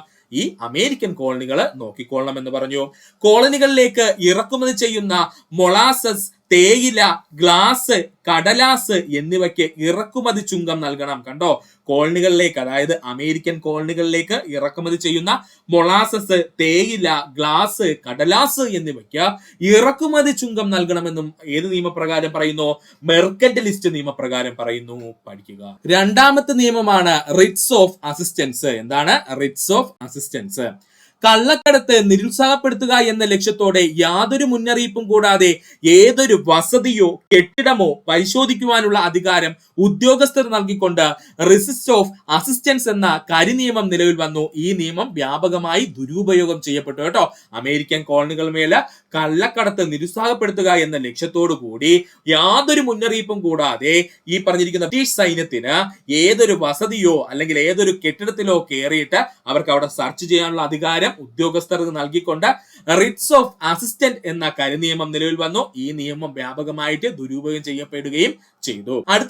അടുത്ത കരിനിയമമാണ് ബിൽ ഓഫ് അറ്റൻഡർ നിയമം. എന്താണ് ബിൽ ഓഫ് അറ്റൻഡർ നിയമം? ഈ നിയമപ്രകാരം ബ്രിട്ടീഷ് പാർലമെന്റിന് ഏതൊരു വ്യക്തിയെയും കുറ്റക്കാരനായി പ്രഖ്യാപിക്കുവാൻ കഴിയും. ഇങ്ങനെ കുറ്റം ചാർത്തപ്പെട്ട വ്യക്തികൾക്ക് യാതൊരു വിചാരണയും കൂടാതെ ശിക്ഷകൾ നൽകുവാനും വധിക്കുവാനും സ്വത്തുക്കൾ മുഴുവൻ കണ്ടുകെട്ടുവാനും ഈ നിയമം അനുശാസിക്കുന്നു. മനസ്സിലായോ? അതുകൊണ്ടാണ് യവന്മാരെയൊക്കെ കരിനിയമം എന്ന് പറയുന്നത് കേട്ടോ. അപ്പോ ബിൽ ഓഫ് അറ്റൻഡർ എന്ന് പറയുന്ന നിയമം എന്താ ഉദ്ദേശിക്കുന്നത്? ഈ നിയമപ്രകാരം ബ്രിട്ടീഷ് പാർലമെന്റിന് ഏതൊരു വ്യക്തിയെയും കുറ്റക്കാരനായിട്ട് പ്രഖ്യാപിക്കുവാൻ കഴിയും. ഇങ്ങനെ കുറ്റം ചാർത്തപ്പെട്ട വ്യക്തികൾക്ക് യാതൊരു വിചാരണയും കൂടാതെ ശിക്ഷകൾ നൽകുവാനും വധിക്കുവാനും സ്വത്തുക്കൾ മുഴുവൻ കണ്ടുകെട്ടുവാനും ഈ നിയമം അനുശാസിക്കുന്നു. അഴിമതിക്കാരും ക്രൂരന്മാരുമായ ബ്രിട്ടീഷ് ഓഫീസർമാരെ വിചാരണ ചെയ്യുവാനുള്ള അവകാശം ബ്രിട്ടന് മാത്രമേ ഉണ്ടായിരുന്നുള്ളൂ. ഇത്തരത്തിലുള്ള ബ്രിട്ടീഷ് ഉദ്യോഗസ്ഥരെ ഇംഗ്ലണ്ടിൽ വെച്ചായിരുന്നു വിചാരണ ചെയ്തിരുന്നത്. ഇത് ബ്രിട്ടീഷുകാർക്കെതിരെയുള്ള അമേരിക്കൻ കോളനി നിവാസികളുടെ ശത്രുത വർദ്ധിപ്പിച്ചു. കാരണം ബ്രിട്ടൻ എന്ന് പറയുന്നത് ചെറിയ ആൾക്കാരൊന്നുമല്ല. അവിടുത്തെ ബ്രിട്ടീഷ് ഉദ്യോഗസ്ഥന്മാര് അമ്മാതിരി വേലത്തരങ്ങളൊക്കെയാണ് കേട്ടോ ഈ പറഞ്ഞിരിക്കുന്ന വടക്കേ അമേരിക്കൻ കോളനികളെ നടത്തിക്കൊണ്ടിരുന്നത്. ഇങ്ങനെ ചെയ്തിരുന്ന അഴിമതിക്കാരും ക്രൂരന്മാരുമായ ബ്രിട്ടീഷ് ഓഫീസർമാരെ വിചാരണ ചെയ്യുവാനുള്ള അവകാശം ബ്രിട്ടന് മാത്രമേ ഉണ്ടായിരുന്നുള്ളൂ. ഇത്തരത്തിലുള്ള ബ്രിട്ടീഷ് ഉദ്യോഗസ്ഥരെ ഇംഗ്ലണ്ടിൽ വെച്ചായിരുന്നു വിചാരണ ചെയ്തത്. അതായത് അമേരിക്കൻ കോളനികളിൽ വെച്ച് ഇവർ വിചാരണ ചെയ്യാതെ കപ്പലിൽ കയറ്റി എവിടെ കൊണ്ടുപോകും? ഇംഗ്ലണ്ടിൽ കൊണ്ടുപോയിട്ട് അവിടെ വെച്ചായിരുന്നു വിചാരണ ചെയ്തിരുന്നത്. ഇത് ബ്രിട്ടീഷുകാർക്കെതിരെയുള്ള അമേരിക്കൻ കോളനി നിവാസികളുടെ ശത്രുത വർദ്ധിപ്പിക്കുകയും ചെയ്തു. പഠിക്കുക. അടുത്തത് നമുക്ക് എല്ലാവർക്കും അറിയാവുന്ന നിയമമാണ് ക്വാർട്ടറിംഗ് നിയമം. എന്താണ് ക്വാർട്ടറിംഗ് നിയമം? ബ്രിട്ടീഷുകാരുടെ കോളനിയിൽ നിയമപ്രകാരം ബ്രിട്ടീഷ് പട്ടാളക്കാരുടെ ചിലവുകൾ കോളനികൾ വഹിക്കണം. ഇതിൽ ശക്തമായി എതിർത്ത അമേരിക്കൻ ജനതയുടെ മേൽ ബ്രിട്ടൻ കൊണ്ടുവന്ന കരിനിയമമാണ് ക്വാർട്ടറിംഗ് നിയമം എന്ന പേരിൽ അറിയപ്പെടുന്നത്. ബ്രിട്ടീഷുകാരുടെ കൊളോണിയൽ നിയമപ്രകാരം ബ്രിട്ടീഷ് പട്ടാളക്കാരുടെ ചിലവുകൾ കോളനികൾ വഹിക്കണമായിരുന്നു. ഇതിൽ ശക്തമായി എതിർത്ത അമേരിക്കൻ ജനതയുടെ മേൽ ബ്രിട്ടൻ കൊണ്ടുവന്ന പുതിയൊരു കരിനിയമമായിരുന്നു ക്വാർട്ടറിംഗ് നിയമം. മറക്കരുത്, ഈ നിയമങ്ങളൊക്കെ ഇമ്പോർട്ടന്റ് ആണ്. വീണ്ടും പറയാം സുഹൃത്തുക്കളെ, ബ്രിട്ടീഷുകാരുടെ കൊളോണിയൽ നിയമപ്രകാരം ബ്രിട്ടീഷ് പട്ടാളക്കാരുടെ ചെലവുകൾ മൊത്തം കോളനികൾ വഹിക്കണമെന്ന് നമ്മൾ നേരത്തെ പറഞ്ഞിട്ടുണ്ടായിരുന്നു. ഇതിൽ ശക്തമായി എതിർപ്പ് രേഖപ്പെടുത്തിയ അമേരിക്കൻ ജനതയുടെ മേലെ ബ്രിട്ടൻ കൊണ്ടുവന്ന പുതിയൊരു കരിനിയമമാണ് ക്വാർട്ടറിംഗ് നിയമം. ഈ നിയമപ്രകാരം ബ്രിട്ടീഷ് പട്ടാളക്കാരെ അമേരിക്കൻ ജനത തങ്ങളുടെ വീടുകളിൽ താമസിക്കുന്നതിന് അനുവാദം നൽകണം. ഇത് ശക്തമായ പ്രതിഷേധത്തിനിടയായി. അതായത് ഈ ക്വാർട്ടറിംഗ് നിയമപ്രകാരം ബ്രിട്ടീഷ് പട്ടാളക്കാരെ അമേരിക്കൻ ജനതയുടെ വീടുകളിൽ താമസിക്കുന്നതിന് അനുവാദം നൽകണം. ഇത് ശക്തമായ പ്രതിഷേധത്തിന് കാരണമായി. ബോസ്റ്റൺ തുറമുഖം 1773 അടച്ചിടുന്നതിന് കാരണമായ നിയമം എന്നറിയപ്പെടുന്നത് ക്വാർട്ടറിംഗ് നിയമം. പഠിച്ചോളണേ, ഇമ്പോർട്ടന്റ് ആണ്. ബോസ്റ്റൺ തുറമുഖം 1773 അടച്ചിടുന്നതിന് കാരണമായ നിയമം എന്നറിയപ്പെടുന്നത് ഏതാ? അത് ക്വാർട്ടറിംഗ് നിയമമാണ്. പഠിക്കുക. ഇനി നമുക്ക് പഠിക്കുവാനുള്ളത് അമേരിക്കൻ വിപ്ലവവും ചിന്തകന്മാരുമാണ്. വളരെ ഇമ്പോർട്ടന്റ് ആണ് സുഹൃത്തുക്കളെ, അമേരിക്കൻ വിപ്ലവവും ചിന്തകന്മാരും. ആദ്യമായി നമുക്ക് പഠിക്കുവാനുള്ളത് ജോൺ ലോക്കിനെ പറ്റിയാണ്. നമുക്ക് എല്ലാവർക്കും അറിയാം ജോൺ ലോക്കിനെ പറ്റി. ലിബറലിസത്തിന്റെ പിതാവ് എന്നറിയപ്പെടുന്നത് ജോൺ ലോക്ക്. ലിബറലിസത്തിന്റെ പിതാവ് എന്നറിയപ്പെടുന്നത് ആരാണ്? ജോൺ ലോക്ക് ആണ്. മനുഷ്യന് ചില മൗലിക അവകാശങ്ങളുണ്ട്, അതിനെ ഹനിക്കാൻ ഒരു ഗവൺമെന്റിനും അവകാശമില്ല. ആരുടെ വാക്കുകൾ? ജോൺ ലോക്കിന്റെ വാക്കുകളും നമുക്ക് PSCയുടെ പ്രീവിയസ് ക്വസ്റ്റ്യനുമാണ്. മനുഷ്യന് ചില മൗലിക അവകാശങ്ങളുണ്ട്, അതിനെ ഹനിക്കാൻ ഒരു ഗവൺമെന്റിനും അവകാശമില്ല എന്ന് പറഞ്ഞത് ആരാണ്? ജോൺ ലോക്ക് ആണ്. ഒരു ഭരണാധികാരിക്ക് അധികാരം ലഭിക്കുന്നത് ഭരിക്കുന്നവരുടെ സമ്മതത്തിലൂടെയാണ്. ഏതൊരു സമൂഹത്തിലും ആളുകൾക്ക് ജീവൻ, സ്വാതന്ത്ര്യം, സ്വത്ത് എന്നിവയ്ക്കുള്ള ചില സ്വാഭാവിക അവകാശങ്ങളുണ്ട്. ജനങ്ങളുടെ സ്വാഭാവിക അവകാശങ്ങൾ സംരക്ഷിക്കുക എന്നതാണ് ഒരു സർക്കാരിന്റെ കടമ. ഇതാണ് ജോൺ ലോക്കിന്റെ രണ്ടാമത്തെ വാക്കുകൾ കേട്ടോ. പഠിച്ചോളണേ, ഇമ്പോർട്ടന്റ് ആണ്. അദ്ദേഹം എന്താ പറഞ്ഞത്? ഒരു ഭരണാധികാരിക്ക് അധികാരം ലഭിക്കുന്നത് ഭരിക്കുന്നവരുടെ സമ്മതത്തിലൂടെയാണ്. ഭരിക്കുന്നത് ആരാ? നമ്മളെ തന്നെയാണ് ഭരിക്കുന്നത്. അതുകൊണ്ട് നമ്മളായ സാധാരണക്കാരാണ് ഇവിടെ ഭരിക്കുന്നവരെന്നുകൊണ്ട് ഉദ്ദേശിക്കുന്നത് അദ്ദേഹം. അതുപോലെ ഏതൊരു സമൂഹത്തിലും ആളുകൾക്ക് ജീവൻ, സ്വാതന്ത്ര്യം, സ്വത്ത് എന്നിവയ്ക്കുള്ള ചില സ്വാഭാവിക അവകാശങ്ങളുണ്ട്. ജനങ്ങളുടെ സ്വാഭാവിക അവകാശങ്ങൾ സംരക്ഷിക്കുക എന്നതാണ് ആ സർക്കാരിന്റെ കടമയെന്നും പറഞ്ഞത് ആരാണ്? ജോൺ ലോക്കാണ്. പഠിക്കുക. മനുഷ്യന്റെ അവകാശങ്ങൾ സംരക്ഷിക്കുവാൻ സർക്കാർ പരാജയപ്പെട്ടാൽ സർക്കാരിനെ അട്ടിമറിക്കാൻ പൗരന്മാർക്ക് അവകാശമുണ്ട്. ഇങ്ങനെ പറഞ്ഞത് ആരാ? ജോൺ ലോക്കാണ് കേട്ടോ. മനുഷ്യന്റെ അവകാശങ്ങൾ സംരക്ഷിക്കുവാൻ സർക്കാർ പരാജയപ്പെട്ടാൽ സർക്കാരിനെ അട്ടിമറിക്കുവാനുള്ള അവകാശം പൗരന്മാർക്കുണ്ട് എന്ന് പറഞ്ഞത് ആരാണ്? അതും ജോൺ ലോക്ക് തന്നെയാണ്. ചെക്കുകളുടെയും ബാലൻസ് ഷീറ്റുകളുടെയും ആശയം അവതരിപ്പിച്ച വ്യക്തിത്വം ജോൺ ലോക്കാണ്. പഠിച്ചോളനെ, ഇമ്പോർട്ടന്റ് ആണ്. ചെക്കുകളുടെയും ബാലൻസ് ഷീറ്റുകളുടെയും ആശയം അവതരിപ്പിച്ച വ്യക്തിത്വമായിരുന്നു ആര്? John Locke. ജോൺ ലോക്കിന്റെ പ്രധാനപ്പെട്ട പുസ്തകങ്ങളാണ് an essay concerning human understanding. 1689 അദ്ദേഹം എഴുതിയ പുസ്തകമാണ് കേട്ടോ. ജോൺ ലോക്കിന്റെ ആദ്യത്തെ പുസ്തകത്തിന്റെ പേരെന്താ? ആൻ എസ്സേ കൺസേണിംഗ് ഹ്യൂമൻ അണ്ടർസ്റ്റാൻഡിംഗും അതുപോലെ ടു ട്രീറ്റീസ് ഓഫ് ഗവൺമെന്റ്. ഈ two treatise of government already PSC previous ആയി ചോദിച്ചിട്ടുണ്ട്. പഠിക്കുക. എഴുതിയ വ്യക്തിത്വം ആരാ? ജോൺ ലോക്ക് ആണ്. പഠിക്കുക. അടുത്തതായി നമുക്ക് നോക്കേണ്ട വ്യക്തിത്വമാണ് തോമസ് പെയിന്. ആരാണ്? Thomas pain. 1776 ജനുവരിയിൽ തോമസ് പെയിൻ അമേരിക്കൻ സ്വാതന്ത്ര്യത്തെ വാദിക്കുവാനുള്ള ആദ്യത്തെ ലഘുലേഖയായ കോമൺ സെൻസ് പ്രസിദ്ധീകരിച്ചു. പഠിച്ചോളണേ. അപ്പോ കോമൺ സെൻസ് എന്ന ലഘുലേഖ പ്രസിദ്ധീകരിച്ചത് ആരാ? തോമസ് പെയിൻ ആണ്. ഇതാണ് PSCയുടെ പ്രീവിയസ് ക്വസ്റ്റ്യൻ. പഠിച്ചോളണം. ലഘുലേഖയായ കോമൺ സെൻസ് പ്രസിദ്ധീകരിച്ചത് ആരാ? തോമസ് പെയിൻ ആണ്. ഇപ്പൊ നമ്മൾ വർഷം കൂടെ പഠിക്കണം. 1776 ജനുവരിയില്. 1776 ജനുവരിയില്. രാജ്യഭരണ വ്യവസ്ഥയേക്കാൾ റിപ്പബ്ലിക്കൻ ഗവൺമെന്റിന്റെ ശ്രേഷ്ഠത, എല്ലാ പൗരന്മാർക്കും ഇടയിലുള്ള അവകാശങ്ങളുടെ തുല്യത എന്നീ ആശയങ്ങൾ വിവരിച്ച ലഘുലേഖയായിരുന്നു എന്തായിരുന്നു കോമൺ സെൻസ്? പഠിച്ചോളണേ. രാജ്യഭരണ വ്യവസ്ഥയേക്കാൾ റിപ്പബ്ലിക്കൽ ഗവൺമെന്റിന്റെ ശ്രേഷ്ഠതകള്, എല്ലാ പൗരന്മാർക്കും ഇടയിലുള്ള അവകാശങ്ങളുടെ തുല്യത എന്നീ ആശയങ്ങൾ വിവരിച്ച ലഘുലേഖയായിരുന്നു കോമൺ സെൻസ്. രാഷ്ട്രീയത്തിന്റെ സ്വഭാവം മനസ്സിലാക്കാൻ സാമാന്യ ബുദ്ധി മാത്രം മതിയെന്ന് അഭിപ്രായപ്പെട്ട വ്യക്തിത്വം തോമസ് പെയിൻ ആണ്. പഠിച്ചോളനെ. രാഷ്ട്രീയത്തിന്റെ സ്വഭാവം മനസ്സിലാക്കാൻ സാമാന്യ ബുദ്ധി മാത്രം മതിയെന്ന് അഭിപ്രായപ്പെട്ട വ്യക്തിത്വം ആരാണ്? തോമസ് പെയിൻ ആണ്. ഏതെങ്കിലും ഒരു വിദേശ ശക്തിക്ക് ഈ വൻകരയെ ദീർഘകാലം കീഴടങ്ങി കഴിയണമെന്നത് യുക്തിക്ക് നിരക്കുന്നതല്ല. ഇങ്ങനെ പറഞ്ഞത് ആരെന്ന് ചോദിച്ചാൽ അത് തോമസ് പെയിൻ ആണ്. ഇവിടെ ഒരു വിദേശ ശക്തി എന്ന് ഉദ്ദേശിക്കുന്നത് ലണ്ടനെയും വൻകര എന്ന് ഉദ്ദേശിക്കുന്നത് വടക്കേ അമേരിക്കയുമാണ്. അതുകൂടെ സുഹൃത്തുക്കൾ എന്ന് ഓർക്കുക. അദ്ദേഹത്തിന്റെ ഏറ്റവും പ്രശസ്തമായ വാക്കുകൾ എന്താണ്? ഏതെങ്കിലും ഒരു വിദേശ ശക്തിക്ക് ഈ വൻകരയെ ദീർഘകാലം കീഴടങ്ങി കഴിയണമെന്നത് യുക്തിക്ക് നിരക്കുന്നതല്ല. ഇതിൽ വിദേശ ശക്തി എന്ന് പറയുന്നത് ആരെയാ? ലണ്ടനെയാണ്. അതുപോലെ വൻകര എന്ന് പറയുന്നത് ആരെയാ? വടക്കേ അമേരിക്കയാണ്. ലോകം എന്റെ രാജ്യമാണ്, എല്ലാ മനുഷ്യരും എന്റെ സഹോദരന്മാരാണ്, നല്ലത് ചെയ്യുക എന്നതാണ് എന്റെ മതം. ഇങ്ങനെ പറഞ്ഞത് ആരാണ്? തോമസ് പെയിൻ ആണ് കേട്ടോ. പഠിച്ചോണേ. ലോകം എന്റെ രാജ്യമാണ്, എല്ലാ മനുഷ്യരും എന്റെ സഹോദരന്മാരാണ്, നല്ലത് ചെയ്യുക എന്നതാണ് എന്റെ മതം എന്ന് പറഞ്ഞത് ആരാണ്? തോമസ് പെയിൻ ആണ്. നമുക്ക് വളരെ എളുപ്പത്തിൽ ലഭിക്കുന്നത് നമ്മൾ നിസ്സാരമായി കണക്കാക്കുന്നു. ഇതും ആരാണ്? തോമസ് പെയിൻ പറഞ്ഞതാണ്. നമുക്ക് വളരെ എളുപ്പത്തിൽ ലഭിക്കുന്നത് നമ്മൾ നിസ്സാരമായി കണക്കാക്കുന്നു. ഇതും ആരുടെ വാക്കുകളാ? തോമസ് പെയിന്റെ വാക്കുകളാണ്. സംഘർഷം എത്രത്തോളം കഠിനമാണോ വിജയം അത്രത്തോളം മഹത്തരമായിരിക്കും. ഇങ്ങനെ പറഞ്ഞതും തോമസ് പെയിൻ ആണ്. സംഘർഷം എത്രത്തോളം കഠിനമാണോ വിജയം അത്രത്തോളം മഹത്തരമായിരിക്കും എന്ന് പറഞ്ഞതും ആരാണ്? തോമസ് പെയിൻ ആണ്. ഇനി നമുക്ക് നോക്കുവാനുള്ളത് തോമസ് പെയിന്റെ പ്രധാനപ്പെട്ട പുസ്തകങ്ങളാണ്. ശ്രദ്ധിക്കുക സുഹൃത്തുക്കളെ. ക്രൂരനായ ദൈവത്തിലുള്ള വിശ്വാസം ഒരു മനുഷ്യനെ ക്രൂരനാക്കി മാറ്റും. ഇങ്ങനെ പറഞ്ഞതും തോമസ് പെയിൻ ആണ് കേട്ടോ. ക്രൂരനായ ദൈവത്തിലുള്ള വിശ്വാസം ഒരു മനുഷ്യനെ ക്രൂരനാക്കി മാറ്റുന്നു എന്നും പറഞ്ഞത് തോമസ് പെയിൻ ആണ്. പഠിക്കുക. ഇനി തോമസ് പെയിന്റെ പ്രശസ്തമായ പുസ്തകങ്ങളാണ് നമ്മൾ നോക്കാൻ പോകുന്നത്. The American crisis, common sense, rights of man, age of reason. ഇത്രയും കൂടെ സുഹൃത്തുക്കൾ പഠിച്ചു വെക്കണം. ഇമ്പോർട്ടന്റ് ആണ്. തോമസ് പെയിന്റെ പുസ്തകങ്ങൾ ഏതൊക്കെയാ? The American crisis, common sense, rights of man, age of reasons. ഇത്രയും സുഹൃത്തുക്കളൊന്ന് പഠിച്ചു വെക്കുക. അടുത്തതായി നമുക്ക് എല്ലാവർക്കും അറിയാവുന്ന വ്യക്തിത്വമായ ബെഞ്ചമിൻ ഫ്രാങ്ക്ലിനെ പറ്റിയിട്ടാണ്.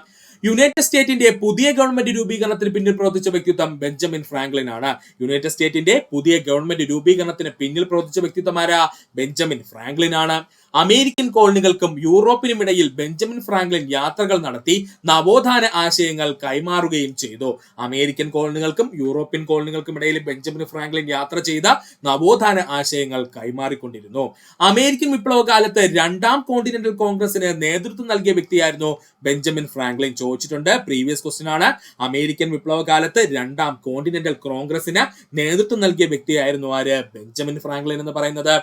1776 സ്വാതന്ത്ര്യ പ്രഖ്യാപന രേഖ തയ്യാറാക്കുന്നതിൽ തോമസ് ജെഫേഴ്സനൊപ്പം പ്രവർത്തിച്ച വ്യക്തി ബെഞ്ചമിൻ ഫ്രാങ്ക്ലിൻ ആണ്. ഇതും പ്രീവിയസ് ക്വസ്റ്റ്യൻ ആണ്. അമേരിക്കൻ സ്വാതന്ത്ര്യ പ്രഖ്യാപന രേഖ തയ്യാറാക്കിയത് ആരൊക്കെ ചേർന്ന? തോമസ് ജെഫേഴ്സനും അതുപോലെ ബെഞ്ചമിൻ ഫ്രാങ്ക്ലിനുമാണ്. വർഷം 1776 1787 US ഭരണഘടനാ നിർമ്മാണ സമിതിയുടെ പ്രതിനിധിയായി പ്രവർത്തിച്ച വ്യക്തി ബെഞ്ചമിൻ ഫ്രാങ്ക്ലിൻ ആണ്. പഠിച്ചോളനെ. 1787 US ഭരണഘടനാ നിർമ്മാണ സമിതിയുടെ പ്രതിനിധിയായി പ്രവർത്തിച്ച വ്യക്തിത്വം ആരായിരുന്നു? ബെഞ്ചമിൻ ഫ്രാങ്ക്ലിൻ ആയിരുന്നു. പഠിക്കുക. അടുത്തതായി നമുക്ക് പഠിക്കേണ്ട വ്യക്തിത്വമാണ് മൊണ്ടസ്ക്യൂ. ഇത് നമ്മൾ ഒരുപാട് കേട്ടുള്ള വ്യക്തിയാണ് മൊണ്ടസ്ക്യൂ.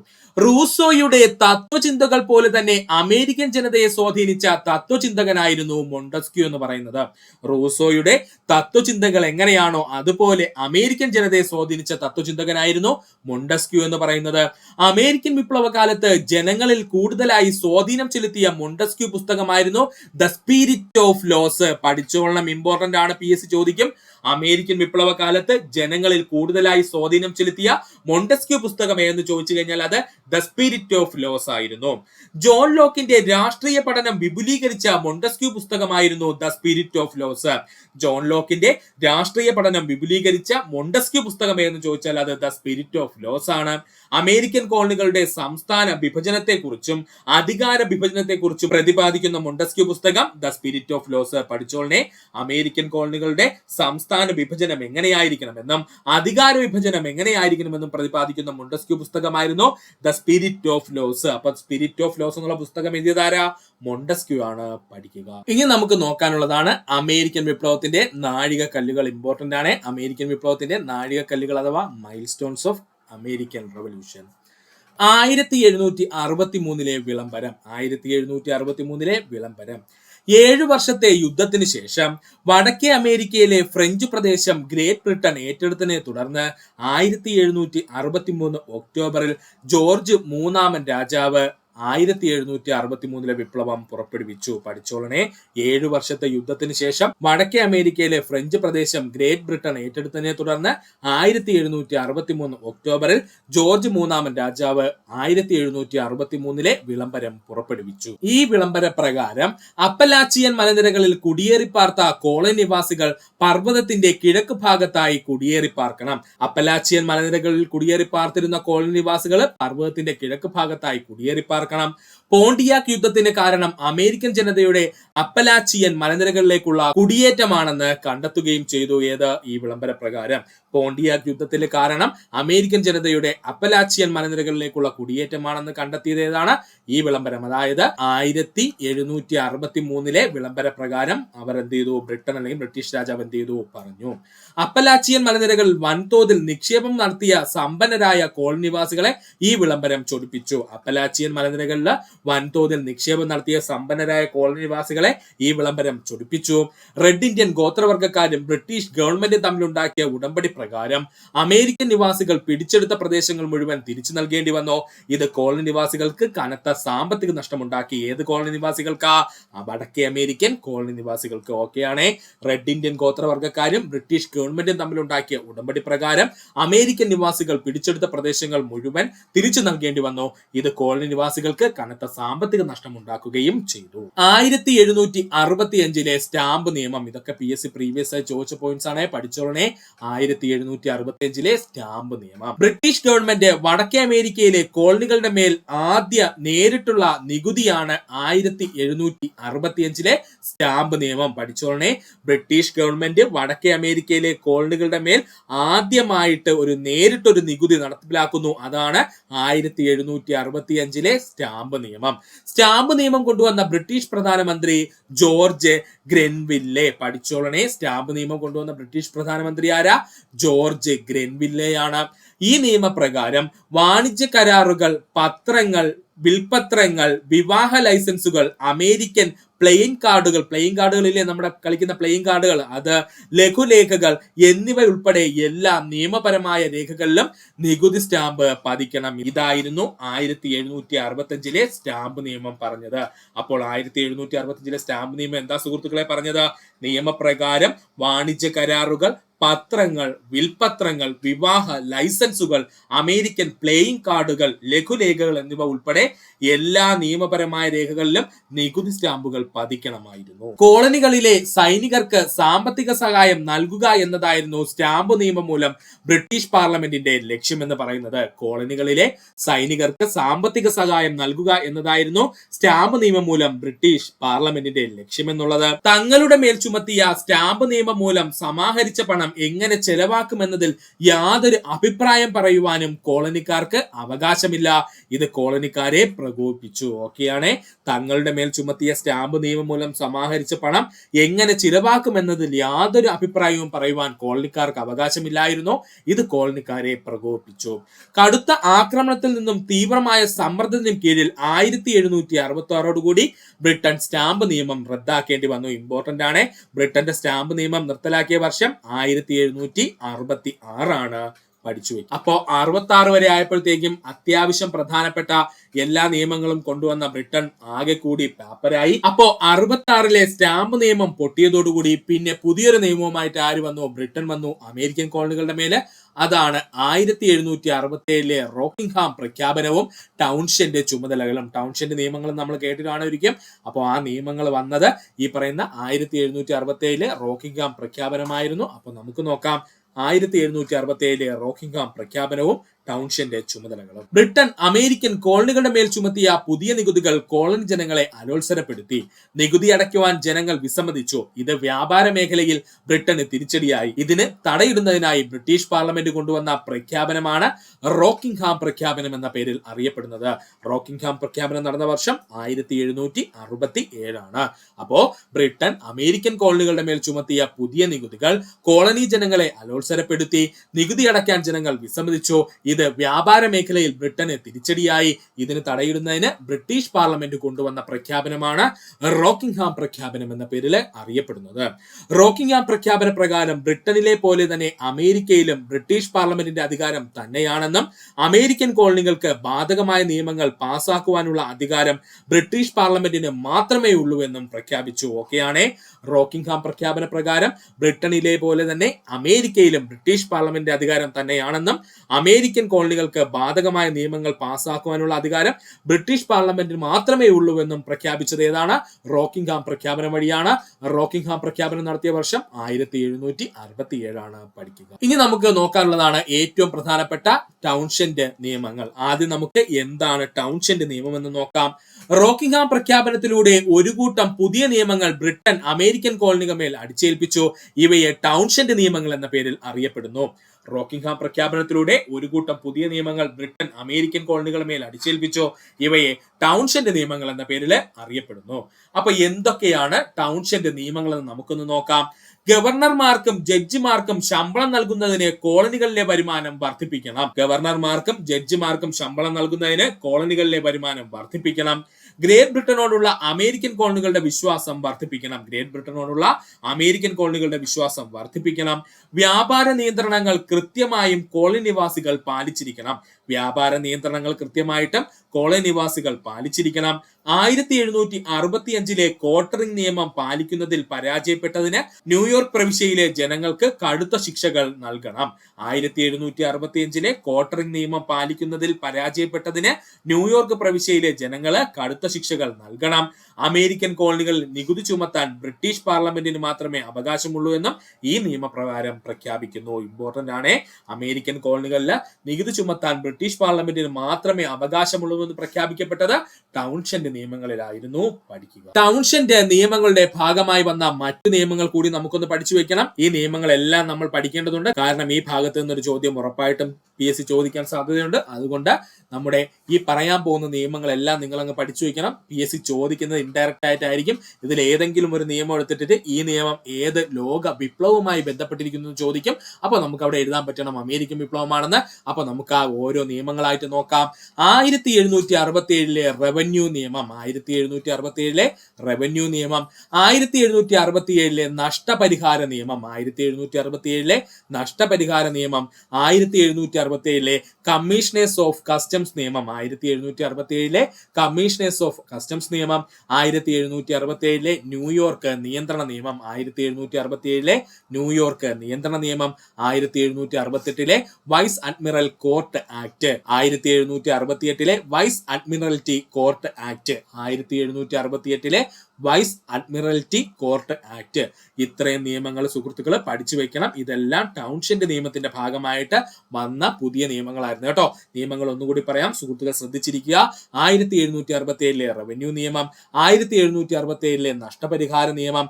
1767 കമ്മീഷണേഴ്സ് ഓഫ് കസ്റ്റംസ് നിയമം. 1767 ന്യൂയോർക്ക് നിയന്ത്രണ നിയമം. 1768 വൈസ് അഡ്മിറൽറ്റി കോർട്ട് ആക്ട്. ടൗൺഷെന്റ് നിയമങ്ങളെ ശക്തമായി എതിർത്ത കോളനി നിവാസികൾ ബ്രിട്ടീഷ് നിർമ്മിത ഇറക്കുമതി വസ്തുക്കൾ പൂർണ്ണമായും ബഹിഷ്കരിച്ചു. ഇത് ബ്രിട്ടനെ പ്രകോപിപ്പിച്ചു. ടൗൺഷെന്റ് നിയമങ്ങളെ ശക്തമായി എതിർത്ത കോളനി നിവാസികൾ ബ്രിട്ടീഷ് നിർമ്മിത ഇറക്കുമതി വസ്തുക്കൾ പൂർണ്ണമായിട്ട് ബഹിഷ്കരിച്ചു. ഇത് ബ്രിട്ടനെ പ്രകോപിപ്പിച്ചു. അത് മറ്റൊരു പ്രധാന സംഭവത്തിലേക്ക് നയിക്കുകയും ചെയ്തു. ആ സംഭവം എന്തെന്ന് നമുക്കൊന്ന് നോക്കാം. അമേരിക്കൻ ജനതയുടെ പ്രതിരോധം 1768 ശക്തമായി തീർന്നതോടുകൂടി ബ്രിട്ടീഷ് സൈന്യം അമേരിക്കൻ കോളനികളായ മാസച്യൂസെറ്റ്സ് ബേയുടെ ഭാഗമായിരുന്ന ബോസ്റ്റൺ തുറമുഖം പിടിച്ചെടുത്തു. 2 പോയിന്റ് ഇവിടെ നിന്ന് പഠിക്കണം. നമ്മുടെ ബോസ്റ്റൺ തുറമുഖം ബ്രിട്ടീഷ് സൈന്യം പിടിച്ചെടുത്ത വർഷം 1768. ഇനി ബോസ്റ്റൺ തുറമുഖം സ്ഥിതി ചെയ്യുന്ന അമേരിക്കൻ കോളനി ഏതാ സുഹൃത്തുക്കളെ? അത് മാസച്യൂസെറ്റ്സ് ബേ ആയിരുന്നു. അതുകൂടെ ഒന്ന് പഠിച്ചു വെക്കുക. 1770 അക്രമാസക്തമായ അമേരിക്കൻ ജനത കലാപങ്ങൾ അഴിച്ചുവിടുകയും ബോസ്റ്റൺ തുറമുഖത്ത് വെച്ച് ബ്രിട്ടീഷ് സൈന്യവുമായി ഏറ്റുമുട്ടുകയും ചെയ്തു. 1770 അക്രമാസക്തമായ അമേരിക്കൻ ജനത കലാപങ്ങൾ അഴിച്ചുവിടുകയും ബോസ്റ്റൺ തുറമുഖത്ത് വെച്ച് ബ്രിട്ടീഷ് സൈന്യവുമായി ഏറ്റുമുട്ടുകയും ചെയ്തു. 9 ബ്രിട്ടീഷ് പട്ടാളക്കാർ കൂട്ടമായി വന്ന അമേരിക്കൻ ജനതയുടെ മേൽ വെടിയുതിർത്തു. ഈ കൂട്ടക്കൊല ബോസ്റ്റൺ കൂട്ടക്കൊല എന്ന പേരിൽ അറിയപ്പെടുകയും ചെയ്യുന്നു. 9 ബ്രിട്ടീഷ് പട്ടാളക്കാർ കൂട്ടമായി വന്ന അമേരിക്കൻ ജനതയുടെ മേൽ വെടിയുതിർത്തു. ഈ കൂട്ടക്കൊല ബോസ്റ്റൺ കൂട്ടക്കൊല എന്ന പേരിൽ അറിയപ്പെടുന്നു. 1770 ടൗൺഷെന്റ് നിയമങ്ങൾ ബ്രിട്ടൻ പിൻവലിക്കുകയും ചെയ്തു. അപ്പോ ടൗൺഷെന്റ് നിയമങ്ങൾ പിൻവലിക്കാൻ കാരണമായത് ബോസ്റ്റൺ കൂട്ടക്കൊലയാണ് കേട്ടോ. ഓർത്തു വെച്ചോളണം. 1770 ടൗൺഷെന്റ് നിയമങ്ങൾ ബ്രിട്ടൻ പിൻവലിച്ചു. അതിനുള്ള കാരണം എന്താ?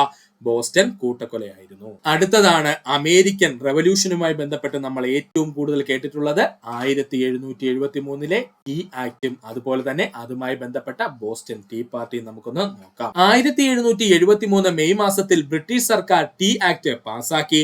ഈ നിയമം കമ്പനിയുടെ തേയിലയുടെ കസ്റ്റംസ് തീരുവ ഒഴിവാക്കുകയും അമേരിക്കയിലേക്ക് നേരിട്ട് കയറ്റുമതി ചെയ്യാൻ അനുവദിക്കുകയും ചെയ്തു. 1773 മെയ് മാസത്തില് ബ്രിട്ടീഷ് സർക്കാർ ടീ ആക്ട് പാസാക്കി. ഈ നിയമം കമ്പനിയുടെ തേയിലയുടെ കസ്റ്റംസ് തീരുവ എന്ത് ചെയ്തു? ഒഴിവാക്കി. എവിടത്തെ? ബ്രിട്ടീഷുകാരുടെ കയ്യിലിരിക്കുന്ന തേയില കമ്പനിയുടെ തേയിലയുടെ കസ്റ്റംസ് തീരുവ ഒഴിവാക്കി കൊടുത്തിട്ട് അത് മൊത്തം കൂടെ എങ്ങോട്ടുകൊണ്ട് തട്ടിക്കൊടുത്തു? അമേരിക്കയില് നേരിട്ട് കയറ്റുമതി ചെയ്യുകയും ചെയ്തു. അമേരിക്കൻ കോളനികളിൽ പ്രചാരത്തിലിരുന്ന ഡച്ച് തേയിലയേക്കാൾ വിലക്കുറവിൽ ബ്രിട്ടൻ അമേരിക്കയിലേക്ക് തങ്ങളുടെ തേയില കയറ്റുമതി ചെയ്തു. ടൗൺഷെന്റ് നിയമങ്ങൾ ഭാഗമായിരുന്ന തേയില നികുതി അമേരിക്കൻ ജനതയുടെ മേൽ അടിച്ചേൽപ്പിക്കാനുള്ള തന്ത്രമാണിതെന്ന് വിശ്വസിച്ച അമേരിക്കൻ ജനത ഇത് നിഷേധിക്കുകയും ചെയ്തു.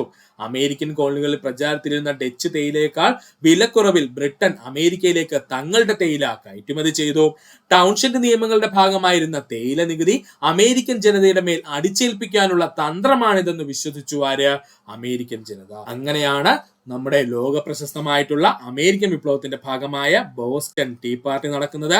ബോസ്റ്റൺ ടീ പാർട്ടി നടന്ന വർഷം 1773. ഒരു ചെയിൻ പോലെ, ഒരു കഥ പോലെ പറഞ്ഞു പോവുകയാണ് സുഹൃത്തുക്കളെ. അതുകൊണ്ട് കേട്ടുകൊണ്ടിരുന്നാൽ മതി.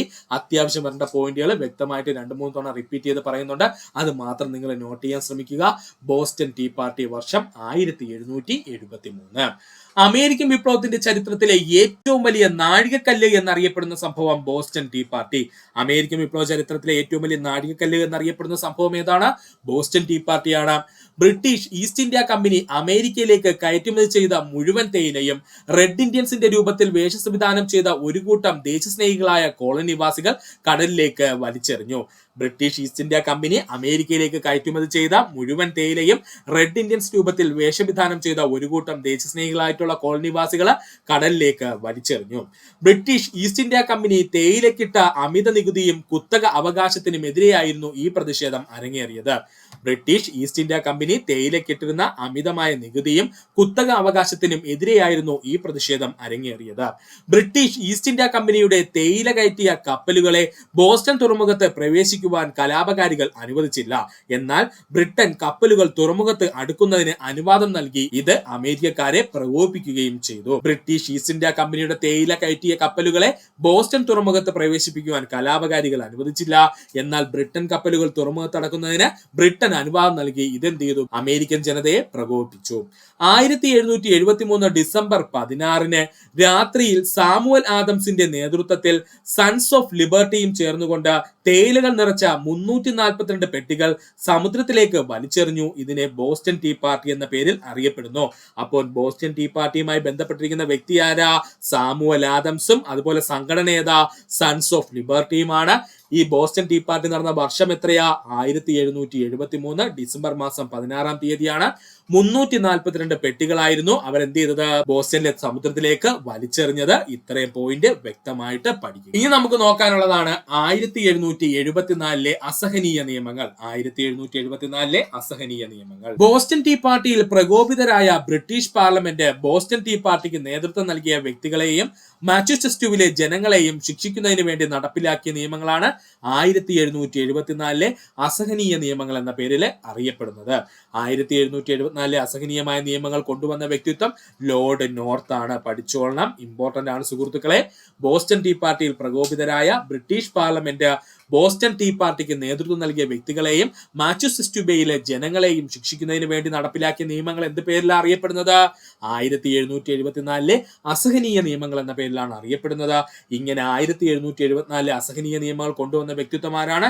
ലോർഡ് നോർത്ത് ആണ്. ഇനി നമുക്ക് നോക്കാനുള്ളത് 1774 കൊണ്ടുവന്ന അസഹനീയ നിയമങ്ങൾ എന്തൊക്കെയാണെന്നാണ്. നമുക്ക് നോക്കാം.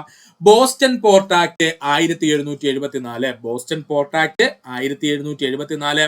നഷ്ടപ്പെട്ട തേയിലയുടെ തുക ലഭിക്കും വരെ ബോസ്റ്റൺ തുറമുഖം അടച്ചിട്ടു ബ്രിട്ടീഷ് പാർലമെന്റ്. ഇതിനെയാണ് ബോസ്റ്റൺ പോർട്ട് ആക്ട് എന്ന പേരിൽ അറിയപ്പെടുന്നത്. വർഷം 1774. അപ്പോൾ എന്താ ബോസ്റ്റൺ പോർട്ട് ആക്ട് 1774 എന്ന് പറഞ്ഞു കഴിഞ്ഞാൽ, അതായത് 342 പെട്ടി തേയില എടുത്ത് കടലിലേക്ക് എറിഞ്ഞു എന്ന് നമ്മൾ പറഞ്ഞില്ലേ സുഹൃത്തുക്കളെ. ആ തേയിലയുടെ മൊത്തം തുക ആര് നൽകണമെന്ന് പറഞ്ഞു? ഈ മാസച്യൂസെറ്റ്സ് ബേയിലെ ജനങ്ങൾ നൽകണമെന്ന് പറഞ്ഞു. അതുവരെയും ബോസ്റ്റൺ തുറമുഖം അടച്ചിടുമെന്ന് എന്ത് ചെയ്തു? ബ്രിട്ടീഷ് പാർലമെന്റ് തീരുമാനിച്ചു. അടുത്തതാണ് അഡ്മിനിസ്ട്രേഷൻ ഓഫ് ജസ്റ്റിസ് ആക്ട് 1774. ഈ നിയമപ്രകാരം ഒരു കോളനിയിലെ ജഡ്ജിമാർക്ക് വിധിക്കാൻ കഴിയാത്ത കേസുകൾ ഗവർണർക്ക് മറ്റു കോളനികളിലെ കോടതിയിലേക്കോ ലണ്ടനിലേക്കോ മാറ്റുവാൻ കഴിയും. എന്താ അഡ്മിനിസ്ട്രേഷൻ ഓഫ് ജസ്റ്റിസ് ആക്ട് 1774 പറയുന്നത്? ഈ നിയമപ്രകാരം ഒരു കോളനിയിലെ ജഡ്ജിമാർക്ക് വിധിക്കാൻ കഴിയാത്ത കേസുകൾ ഉണ്ടെങ്കിൽ അതൊന്നിയിൽ ഗവർണർക്ക് വിട്ടുകൊടുക്കണം, അല്ലെന്നുണ്ടെങ്കിൽ മറ്റു കോളനികളിലെ കോടതികൾക്ക് വിട്ടുകൊടുക്കണം. അതിനും കഴിഞ്ഞില്ലെങ്കിൽ പിന്നെ എന്ത് ചെയ്യണം? നേരെ ഇംഗ്ലണ്ടിലേക്ക് മാറ്റുകയോ ചെയ്യണം. Massachusetts bay government act 1774. Massachusetts bay government act 1774 ജനപ്രീതി ആർജിച്ച ഉപരിസഭ നിർത്തലാക്കുകയും പകരം രാജാവിന്റെ കീഴിലുള്ള കൗൺസിലിനെ നിയമിക്കുകയും ചെയ്തു. ഈ കൗൺസിലിന്റെ പൂർണ്ണ ചുമതല ഗവർണർക്ക് നൽകുകയും ചെയ്തു. ഗവർണറിന്റെ അനുമതിയില്ലാതെ മീറ്റിംഗുകൾ കൂടുന്നതിൽ നിന്നും ജനങ്ങളെ വിലക്കുകയും ചെയ്തു. ഇതാണ് മാസച്യൂസെറ്റ്സ് ബേ ഗവൺമെന്റ് ആക്ട് 1774 എന്ന് പറയുന്നത്. ഒന്നുകൂടെ പറയാം സുഹൃത്തുക്കളെ, ശ്രദ്ധിക്കുക. മാസച്യൂസെറ്റ്സ് ബേ ഗവൺമെന്റ് ആക്ട് 1774 എന്തെന്ന് ചോദിച്ചാൽ, ജനപ്രീതി ആർജിച്ച ഉപരിസഭ നിർത്തലാക്കുകയും പകരം രാജാവിന് കീഴിലുള്ള കൗൺസിൽ നിയമിക്കുകയും ചെയ്തു. ഈ കൗൺസിലിന്റെ പൂർണ്ണ ചുമതല ആർക്കായിരിക്കും? ഗവർണറിനായിരിക്കും. ഗവർണറിന്റെ അനുമതി ഇല്ലാതെ മീറ്റിംഗുകൾ കൂടുന്നതിൽ നിന്നും ജനങ്ങളെ വിലക്കുകയും ചെയ്തു. ഈ നിയമമാണ് മാസച്യൂസെറ്റ്സ് ഗവൺമെന്റ് ആക്ട് 1774 എന്ന പേരിൽ അറിയപ്പെടുന്നത്. അടുത്തതാണ് ക്വാർട്ടറിംഗ് നിയമം. നമുക്ക് എല്ലാവർക്കും അറിയാം ക്വാർട്ടറിംഗ് നിയമം 1774. ബോസ്റ്റൺ മേഖലയിലെ ഏതൊരു വീട്ടിലും ബ്രിട്ടീഷ് പട്ടാളത്തിന് യാതൊരു മുന്നറിയിപ്പും കൂടാതെ പ്രവേശിക്കുവാനും താമസിക്കുവാനും അനുമതി നൽകിക്കൊണ്ടുള്ള നിയമം അറിയപ്പെടുന്ന പേരാണ് ക്വാർട്ടറിംഗ് നിയമം. അപ്പൊ ഒന്നുകൂടി പറയാം, എന്താ ക്വാർട്ടറിംഗ് നിയമം എന്ന് ചോദിച്ചാൽ, ബോസ്റ്റൺ മേഖലയിലെ ഏതൊരു വീട്ടിലും ബ്രിട്ടീഷ് പട്ടാളത്തിന് യാതൊരു മുന്നറിയിപ്പും കൂടാതെ പ്രവേശിക്കുവാനും താമസിക്കുവാനും അനുമതി നൽകിക്കൊണ്ടുള്ള നിയമം അറിയപ്പെടുന്ന പേരാണ് ക്വാർട്ടറിംഗ് നിയമം 1774. ഇനിയാണ് ഒന്നാം കോണ്ടിനെന്റൽ കോൺഗ്രസ് 1774. ഒന്നാം കോണ്ടിനെന്റൽ കോൺഗ്രസ് 1774. ഫിലാഡൽഫിയ കൺവെൻഷൻ എന്ന പേരിൽ അറിയപ്പെടുന്നത് ഒന്നാം കോണ്ടിനെന്റൽ കോൺഗ്രസ് ആണ്. പഠിച്ചോളനെ, ഇമ്പോർട്ടന്റ് ആണ്. ഫിലാഡൽഫിയ കൺവെൻഷൻ എന്ന പേരിൽ അറിയപ്പെടുന്നത് ഒന്നാം കോണ്ടിനെന്റൽ കോൺഗ്രസ് ആണ്. കൊളോണിയൽ പരാതികൾ പരിഹരിക്കുന്നതിന് വേണ്ടിയാണ് ഒന്നാം കോണ്ടിനെന്റൽ കോൺഗ്രസ് വിളിച്ചു ചേർത്തത്. കൊളോണിയൽ പരാതികൾ പരിഹരിക്കുന്നതിന് വേണ്ടിയിട്ടാണ് ഒന്നാം കോണ്ടിനെന്റൽ കോൺഗ്രസ് വിളിച്ചു ചേർത്തത്. പഠിക്കുക. 13 കോളനികളിൽ നിന്നും പ്രതിനിധികൾ ഈ സമ്മേളനത്തിൽ പങ്കെടുത്തു. ബ്രിട്ടീഷ് ഗവൺമെന്റ് നടത്തിയ അസഹനീയ പ്രവർത്തികൾ ചൂണ്ടിക്കാണിക്കുക എന്നതായിരുന്നു ഈ സമ്മേളനത്തിന്റെ പ്രധാന ലക്ഷ്യം. അപ്പോ 13 കോളനികളിൽ നിന്നും പ്രതിനിധികൾ എന്ത് ചെയ്തു? ഈ പറഞ്ഞിരിക്കുന്ന ഒന്നാം കോണ്ടിനെന്റൽ കോൺഫറൻസിൽ പങ്കെടുത്തിരുന്നു. ബ്രിട്ടീഷ് ഗവൺമെന്റ് നടത്തിയ അസഹനീയമായിട്ടുള്ള പ്രവർത്തികൾ ചൂണ്ടിക്കാണിക്കുക എന്നതായിരുന്നു ഈ സമ്മേളനത്തിന്റെ പ്രധാന ലക്ഷ്യം എന്ന് പറയുന്നത്. ബ്രിട്ടീഷ് ചരക്കുകളുടെ വ്യാപാര ബഹിഷ്കരണം, അമേരിക്കൻ കോളനികൾക്ക് മാത്രമേ സ്വയം നികുതി ചുമത്തുവാനുള്ള അവകാശം എന്നിവ ഈ സമ്മേളനത്തിൽ വെച്ച് പ്രഖ്യാപിക്കപ്പെട്ടു. കൂടുതൽ നടപടികൾ ആവശ്യമായി വരുന്ന സാഹചര്യത്തിൽ 1775 മെയ് മാസത്തിൽ സമ്മേളനം വീണ്ടും ചേരുന്നതിനും തീരുമാനമായി. അപ്പോൾ എന്തൊക്കെയാ പ്രധാനമായിട്ടും ഈ ഒന്നാം കോണ്ടിനെന്റൽ സമ്മേളനത്തിൽ സംസാരിച്ചത്? ബ്രിട്ടീഷ് ചരക്കുകളുടെ വ്യാപാരം ബഹിഷ്കരിക്കണം, അമേരിക്കൻ കോളനികൾക്ക് മാത്രമേ സ്വയം നികുതി ചുമത്തുവാനുള്ള അവകാശം എന്നിവ ഈ സമ്മേളനത്തിൽ വെച്ച് പ്രഖ്യാപിക്കപ്പെട്ടു. കൂടുതൽ നടപടി ആവശ്യമായി വരുന്ന സാഹചര്യത്തിൽ 1775 മെയ് മാസത്തിൽ സമ്മേളനം വീണ്ടും ചേരുന്നതിനും തീരുമാനമായി. അടുത്തതാണ് അമേരിക്കൻ സ്വാതന്ത്ര്യ സമരം. അപ്പോൾ ഈ 13 കോളനികൾ ഇപ്പോൾ ഒന്നിച്ച് ഒരു മനസ്സോടുകൂടി പ്രവർത്തിക്കുകയാണ്. അതിനുണ്ടായ കാരണം എന്തെന്ന് ചോദിച്ചാൽ നമ്മൾ ഓൾറെഡി പറഞ്ഞു കഴിഞ്ഞു. ഒന്നാം കോണ്ടിനെന്റൽ കോൺഫറൻസ് നടന്നിരുന്നു ഫിലാഡൽഫിയയിൽ വെച്ച്. അതിനുശേഷം അവർ തീരുമാനിച്ചു എന്ത് ചെയ്യണം? ബ്രിട്ടനെതിരെ ശക്തമായിട്ടുള്ള സ്വാതന്ത്ര്യ സമരം അല്ലെങ്കിൽ കലാപം നടത്തണമെന്ന്. 1775 മുതൽ 1883 വരെ നടന്ന അമേരിക്കൻ വിപ്ലവത്തെ അമേരിക്കൻ സ്വാതന്ത്ര്യ സമരം എന്ന പേരിൽ അറിയപ്പെടുന്നു.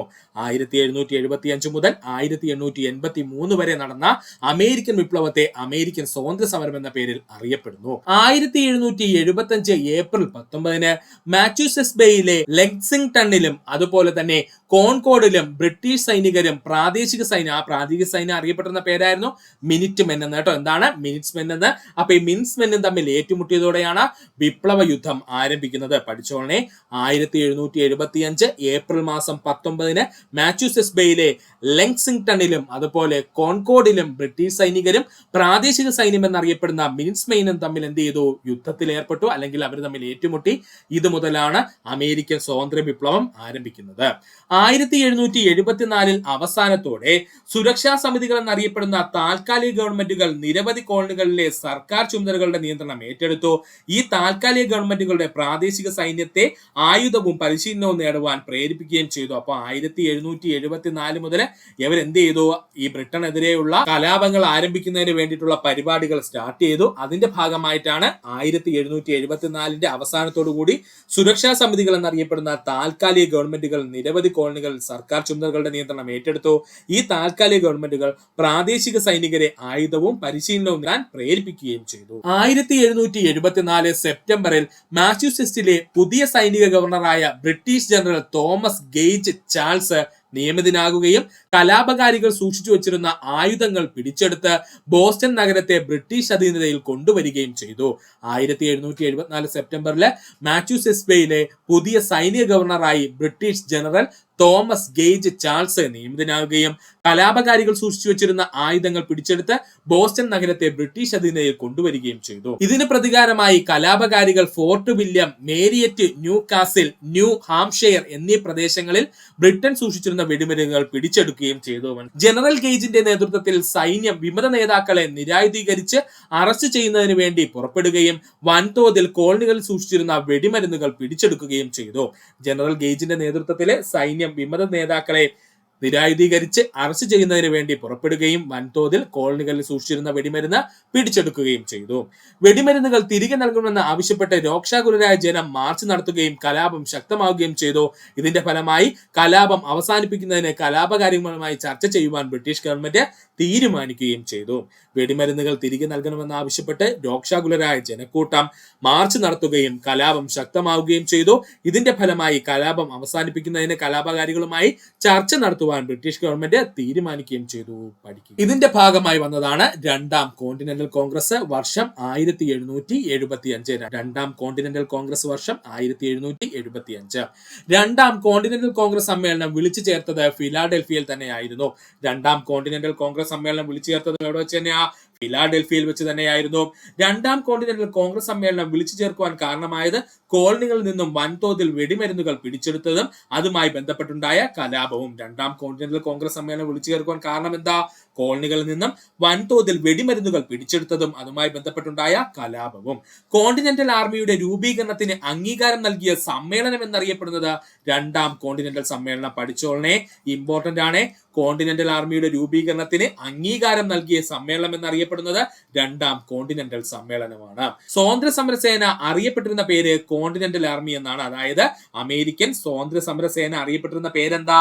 കോണ്ടിനെന്റൽ ആർമി എന്നായിരുന്നു. കോണ്ടിനെന്റൽ ആർമിയുടെ കമാൻഡറായി നിയമിതനായ വ്യക്തിത്വമാണ് ജോർജ് വാഷിംഗ്ടൺ. ഇവിടെ വെച്ചങ്ങ് പഠിച്ചു വെക്കോളണം, ഇമ്പോർട്ടന്റ് ആണ്. കോണ്ടിനെന്റൽ ആർമിയുടെ കമാൻഡറായി നിയമിതനായ വ്യക്തിത്വമാരാണ്? ജോർജ് വാഷിംഗ്ടൺ ആണ്. രണ്ടാം കോണ്ടിനെന്റൽ കോൺഗ്രസിൽ 1776 ജൂലൈ 4 അമേരിക്ക സ്വാതന്ത്ര്യ ദിനമായി പ്രഖ്യാപിച്ചു. രണ്ടാം കോണ്ടിനെന്റൽ കോൺഗ്രസിൽ വെച്ചിട്ട് 1776 ജൂലൈ 4 അമേരിക്കൻ സ്വാതന്ത്ര്യ ദിനമായിട്ട് പ്രഖ്യാപിച്ചു. 13 കോളനികളിലെയും നേതാക്കൾ ഈ അജണ്ട അംഗീകരിച്ചു. ഇത് അമേരിക്കൻ ഐക്യനാടുകളുടെ പിറവിയിലേക്ക് നയിക്കുകയും ചെയ്തു. 13 കോളനികളിലെയും നേതാക്കൾ ഈ അജണ്ട അംഗീകരിക്കുകയും ഇത് അമേരിക്കൻ ഐക്യനാടുകളുടെ പിറവിയിലേക്ക് നയിക്കുകയും ചെയ്തു. മാനവികതയും ക്ഷേമവും സർക്കാരിന്റെ മാനദണ്ഡങ്ങളാകണമെന്ന് തോമസ് ജെഫേഴ്സൺ പ്രഖ്യാപിച്ചതും രണ്ടാം കോണ്ടിനെന്റൽ സമ്മേളനത്തിൽ വെച്ചായിരുന്നു. ഇമ്പോർട്ടന്റ് ആണ്, പഠിച്ചോളനെ. മാനവികതയും ക്ഷേമവും സർക്കാരിന്റെ മാനദണ്ഡങ്ങളാകണമെന്ന് തോമസ് ജെഫേഴ്സൺ പ്രഖ്യാപിച്ചത് രണ്ടാം കോണ്ടിനെന്റൽ സമ്മേളനത്തിൽ വെച്ചായിരുന്നു. പഠിക്കുക. ഇനി നമുക്ക് പഠിക്കേണ്ട ഏറ്റവും ഇമ്പോർട്ടന്റ് പോയിന്റ് ആണ് പാരീസ് ഉടമ്പടി വർഷം 1783. എന്താണ് പാരീസ് ഉടമ്പടി വർഷം 1783? അമേരിക്കൻ സ്വാതന്ത്ര്യ സമരം ഔപചാരികമായി അവസാനിപ്പിക്കുന്നതിന് കാരണമായ ഉടമ്പടി എന്നറിയപ്പെടുന്നത് പാരീസ് ഉടമ്പടി വർഷം 1783. അമേരിക്കൻ സ്വാതന്ത്ര്യ സമരം ഔപചാരികമായി അവസാനിപ്പിക്കുന്നതിന് കാരണമായ ഉടമ്പടി എന്നറിയപ്പെടുന്നത് ഏതാണ്? പാരീസ് ഉടമ്പടിയാണ്. ബ്രിട്ടീഷുകാർ അമേരിക്കൻ സ്വാതന്ത്ര്യത്തെ ഔപചാരികമായി അംഗീകരിച്ച ഉടമ്പടി പാരീസ് ഉടമ്പടി.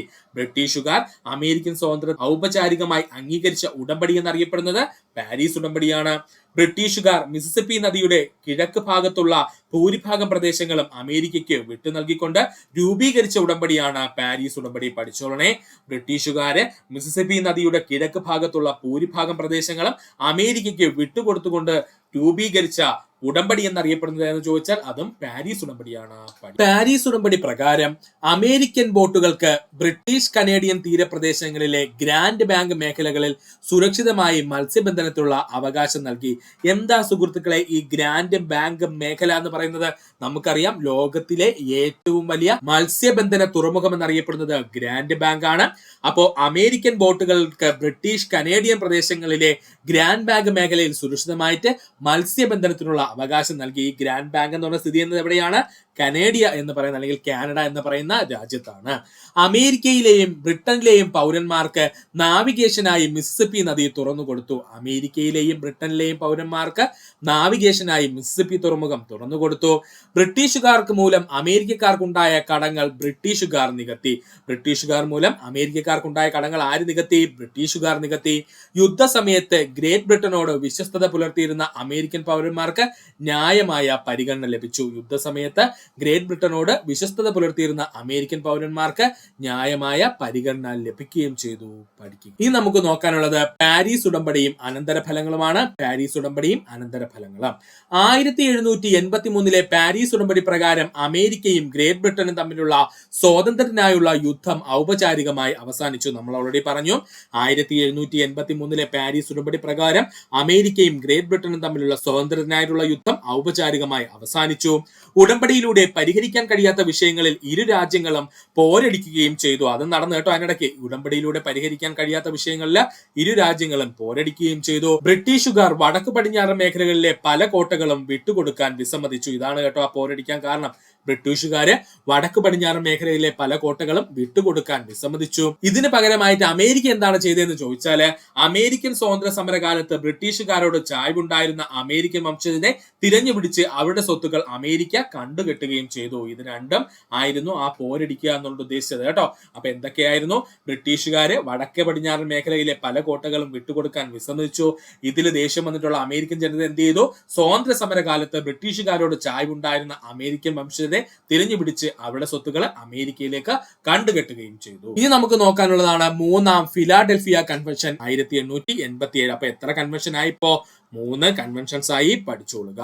1887 മെയ് മാസത്തിൽ ഭരണഘടനാ കൺവെൻഷനു വേണ്ടി ഫിലാഡൽഫിയയിലെ പെൻസിൽവാനിയ സ്റ്റേറ്റ് ഹൗസിൽ സംസ്ഥാനങ്ങളെ പ്രതിനിധീകരിക്കുന്ന പ്രതിനിധികൾ ഒത്തുകൂടി. ആദ്യത്തെ പോയിന്റ് പഠിച്ചോളണം. 1787 മെയ് മാസത്തിലെ ഭരണഘടനാ കൺവെൻഷന് വേണ്ടി, അതായത് ഭരണഘടന രൂപീകരിക്കുന്നതിന് വേണ്ടിയിട്ട് ഫിലാഡൽഫിയയിലെ പെൻസിൽവാനിയ സ്റ്റേറ്റ് ഹൗസിൽ സംസ്ഥാനങ്ങളെ പ്രതിനിധീകരിക്കുന്ന പ്രതിനിധികൾ ഒത്തുകൂടി.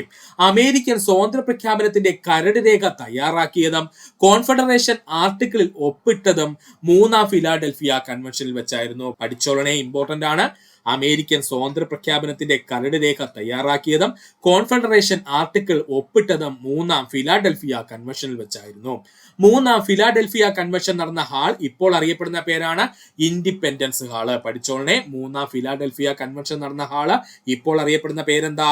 ഇൻഡിപെൻഡൻസ് ഹാൾ എന്നാണ്. മൂന്നാം ഫിലാഡൽഫിയ കൺവെൻഷന്റെ ഭാഗമായി ഉണ്ടായിരുന്ന വ്യക്തിത്വമായിരുന്നു ജോർജ് വാഷിംഗ്ടൺ. നമ്മൾ ഓൾറെഡി പറഞ്ഞിരുന്നു. മൂന്നാം ഫിലാഡൽഫിയ കൺവെൻഷന്റെ ഭാഗമായിരുന്ന പ്രശസ്തനായ വ്യക്തിത്വമായിരുന്നു ജോർജ് വാഷിംഗ്ടൺ. മൂന്നാം ഫിലാഡൽഫിയ കൺവെൻഷൻ സംവാദ പ്രകാരം അധോസഭയിൽ അഥവാ പ്രതിനിധി സഭ ആനുപാതിക പ്രാതിനിധ്യവും ഉപരിസഭയിൽ അഥവാ സെനറ്റില് സംസ്ഥാനങ്ങളുടെ തുല്യ പ്രാതിനിധ്യവുമുള്ള ഒരു ദ്വിസഭാ നിയമസഭ സജ്ജീകരിച്ചു. ഇമ്പോർട്ടന്റ് ആണ്. മൂന്നാം ഫിലാഡൽഫിയ കൺവെൻഷന്റെ സംവാദ പ്രകാരം അധോസഭയിൽ അതായത് പ്രതിനിധി സഭയില് ആനുപാതിക പ്രാതിനിധ്യവും ഉപരിസഭയിൽ അഥവാ സെനറ്റില് സംസ്ഥാനങ്ങളുടെ തുല്യ പ്രാതിനിധ്യവുമുള്ള ഒരു ദ്വിസഭ നിയമസഭ രൂപീകരിക്കുവാൻ തീരുമാനിച്ചു, അല്ലെങ്കിൽ സജ്ജീകരിക്കുവാൻ തീരുമാനിച്ചു. 1787 സെപ്റ്റംബർ 17 കൺവെൻഷന്റെ സമാപനത്തിൽ പങ്കെടുത്ത 41 38 പ്രതിനിധികളും യുണൈറ്റഡ് സ്റ്റേറ്റ് ഓഫ് അമേരിക്കയുടെ ഭരണഘടനയിൽ ഒപ്പുവെക്കുകയും ചെയ്തു. അവിടെ തന്നെ നമുക്ക് സ്പെല്ലിംഗ് മിസ്റ്റേക്ക് വരുന്നുണ്ട് അല്ലെ. 41 പേരുണ്ടായിട്ട് 38 പേര് മാത്രമേ നമ്മുടെ അമേരിക്കയുടെ ഭരണഘടനയിൽ ഒപ്പുവെച്ചുള്ളൂ. അതിനുള്ള കാരണം എന്തെന്ന് നമുക്ക് അടുത്തതിൽ പറയാം. നേരത്തെ നമ്മൾ പറഞ്ഞല്ലോ സുഹൃത്തുക്കളെ, അമേരിക്കൻ ഭരണഘടനയില് 38 പ്രതിനിധികൾ മാത്രമേ ഒപ്പിട്ടുള്ളൂ. ബാക്കി മൊത്തത്തിൽ 41 പ്രതിനിധികൾ ഉണ്ടായിരുന്നു. അതിൽ ചിലർ എന്ത് ചെയ്തു, മാറി നിന്ന് നമ്മൾ പറഞ്ഞല്ലേ. അതിന് കാരണമാണ് ഈ പറഞ്ഞിരിക്കുന്ന അമേരിക്കൻ ആഭ്യന്തര യുദ്ധം എന്ന് പറയുന്നത് കേട്ടോ. അമേരിക്കൻ ആഭ്യന്തര യുദ്ധം 1861 മുതൽ 1865 വരെ.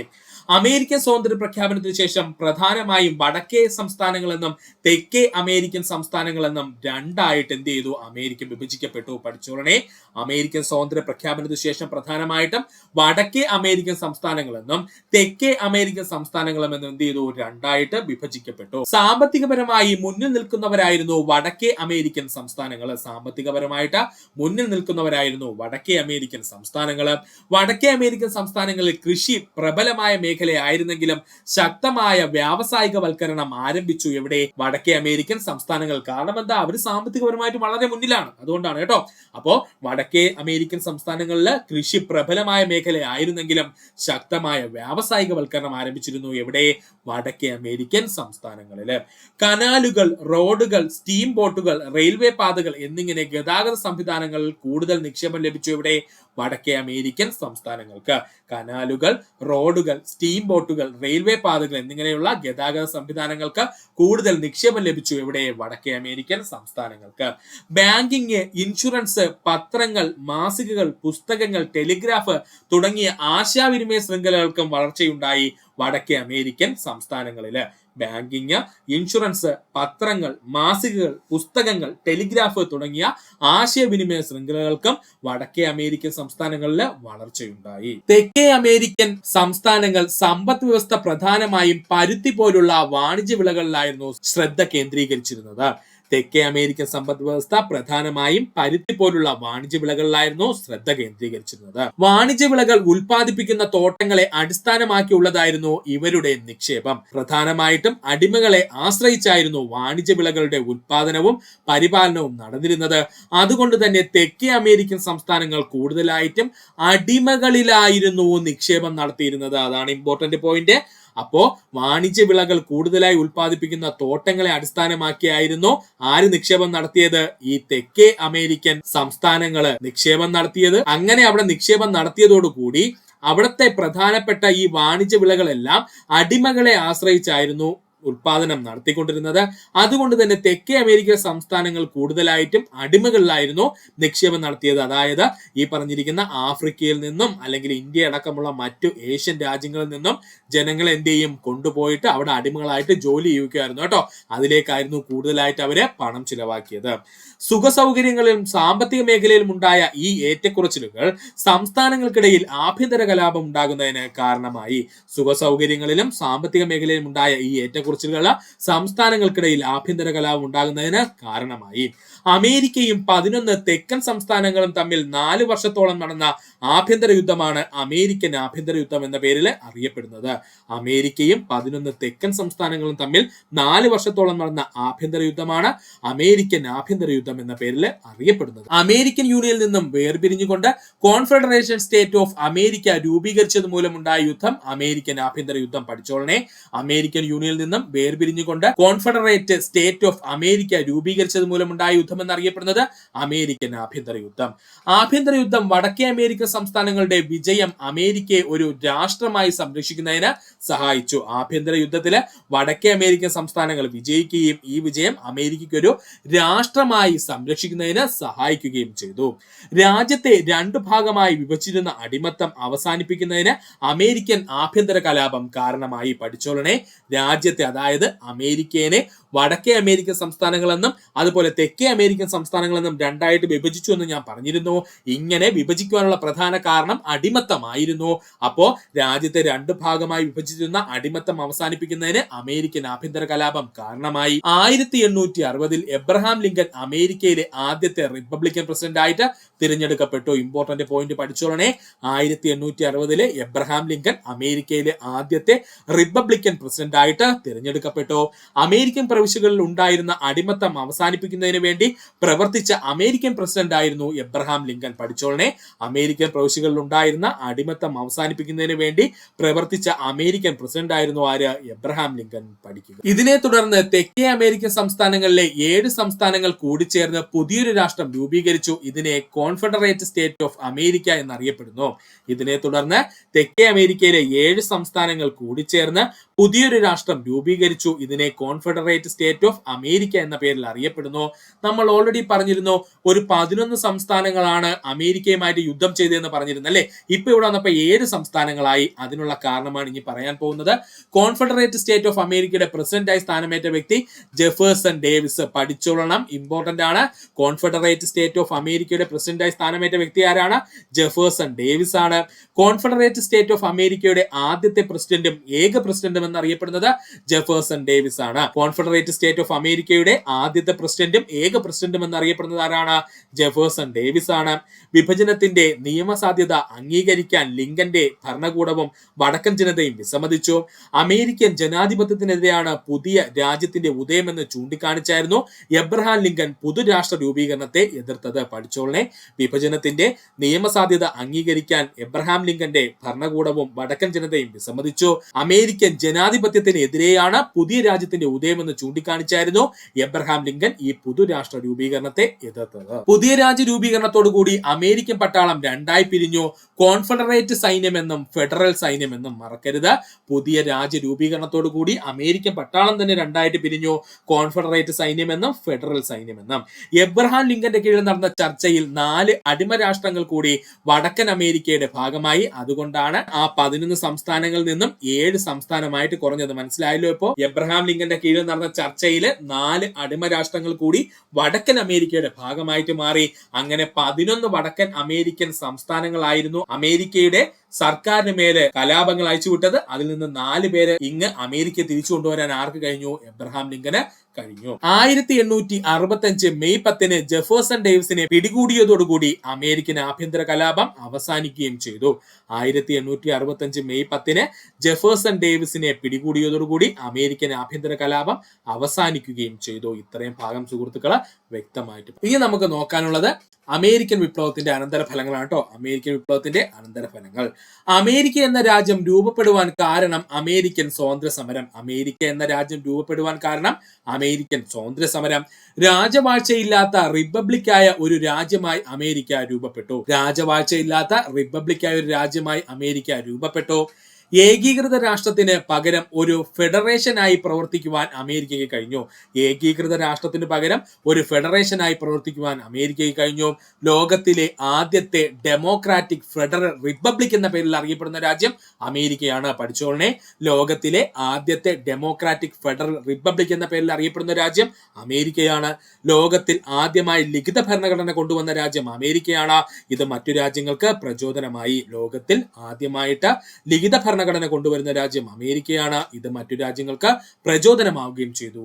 സർക്കാർ ഒന്നിന് പകരം 3 ശാഖകളായി വിഭജിക്കപ്പെട്ടു. സർക്കാർ ഒന്നിന് പകരം 3 ശാഖകളായി വിഭജിക്കപ്പെട്ടു.